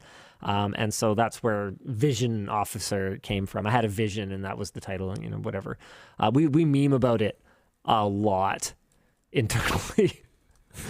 And seriously, everyone from I do it all the time. I call him Eyeball Officer. During executive during like all exec, like all management meetings, people are constantly memeing on it. Terran himself rips you for that in the executive meetings all the time. Oh, man. Yeah, sorry. I find that very funny personally. And I've also got people who have been on staff for like less than 6 months, just like poking fun at me about it. And like, so my point is that everyone from the most senior to the most junior is having a go at me for Chief Vision Officer. But the reality of it is, I think it's a pretty good descriptor of what the heck it is exactly that I'm supposed to be doing. So we're sticking with it. It's also really funny. Yeah. With the Framework 16 coming out soon, are you considering getting a bulk order and using them for office or personal use? I have the Framework 13, but I'm loving the idea of the 16. I'm almost certainly going to stick with the 13. I just don't think I'm going back to anything other than a thin and light. Once I made the move, I was done. I was hooked. I carry around my laptop a lot, and carrying around a bigger laptop than what I'm going to need 99% of the time, with more performance than I need 99% of the time, it's just... I don't need that for my back. It would work if it had a handle. I mean, my Which backpack is has a pretty cool. handle. No, he has a tough book that has a Oh. handle on it. My laptop has a Okay, handle. well, thank you, Dan. That's really helpful. How'd you end up with that, Dan? It got hit with a shovel. It did. That's not how you ended up with it, but sure. Did he just take it? What do you mean? It's my. Is it kind of like what he did with the stupid Odyssey Arc, where he It's just took it? exactly what happened. No, it's Dan's my work has- laptop. Adam has the Odyssey Arc. Don, you're out. Yeah, you had it for a bit. You only relinquished it because Adam needed it for a video. Don't think I don't know this story. I get my stuff, and if people are like, "Hey, we need this back," they can have it back immediately. Not a problem. I come into knowing that. It's like you crotch some cheese at the grocery store, and you're just like, yeah, I mean, as soon as they come and tell me they need it, I Yeah, give if it the back. security guard wants it back, you can have my crotch cheese. Anywho, what were we talking about just now? What was the question? You're gonna get the 16, or are you okay with the 13? Oh, yeah, right. So I wanted to make it really clear to people internally that I don't want my position as an investor in Framework to affect our purchasing decisions as Linus Media Group, the company, because Linus Media Group's not an investor. Yeah. Right? Like, so while, yes, the primary investor of Linus Media Group is me, who's also investor in blah, blah, the point is that I don't want to step on people's ability to do their job. So I raised it as a possibility to, I think Colton was working on our like standardized products, but I think that's in your lap right now. It's like a mixed. Yeah. So mixed I party have thing. said, hey, I would personally appreciate if you guys at least looked at it, because Framework's a small company. They might not normally end up on the radar of someone who's making a purchasing decision. But, and I made this very clear, and I think Luke can vouch for me here, I said if it's not the best option, don't buy it. I don't think we're fully decided on laptops yet. I don't know how much of this I should even necessarily say, but I don't think we're fully decided on laptops yet. I proposed Dell XPSs because They're we've heavy. had very good success with them being reliable in the past. And what we mostly need are like reliable business laptops. They're really heavy. We have some use cases for like editors on the road and stuff where we need laptops that have like really good GPU power. But yeah, I've always found very high reliability in XPSs. And then we looked into the pricing, and it's really not that much different from a Framework anyways. So I don't know. That's still up in the air a little bit. XPSs you can get with touchscreens though, and it's like I had an interaction with someone recently where was it Yvonne? Might have been Yvonne. It was someone was using a Mac and doesn't often use a Mac, and they just like went to scroll a page and were like, how does this not have a touchscreen? What year is it? Like, I don't know. Ask Tim Apple. I Like, do that all the time. Yeah, I'm really not a laptop person, so I've been trying to like get other people's input on the laptop side of things. Yeah, it was really funny to me because it's one of those things where I hear the arguments against touchscreen in a laptop, and I get it. You don't want fingerprints all over your screen. Oh, the touchpad is is great, and it's blah blah blah blah blah. And it's like, yeah, sure, fine, but like on those occasions when you're just like, it's there. It's an option. It's really nice to have. Obviously, I don't daily drive one with a touchscreen right now because I'm daily driving a Framework, and yeah, I miss it sometimes. My laptop has touchscreen, and it always just like surprises me. Okay, Because I won't, but someone else will poke my screen and then it will scroll and I'll go like, oh yeah, it has that. that's awesome. And then I'll never use it again because I don't really like it, but I don't know. Doesn't matter. Other people might, and that's okay.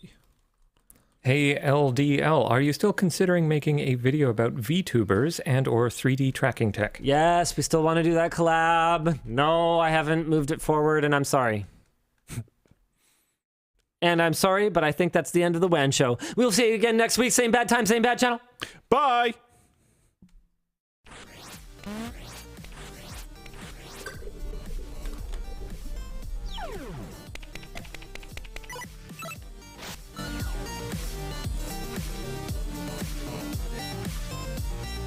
Wow, it's only 10:40. It's like early for a WAN show. Yeah, super chicks. I don't know how many I'm gonna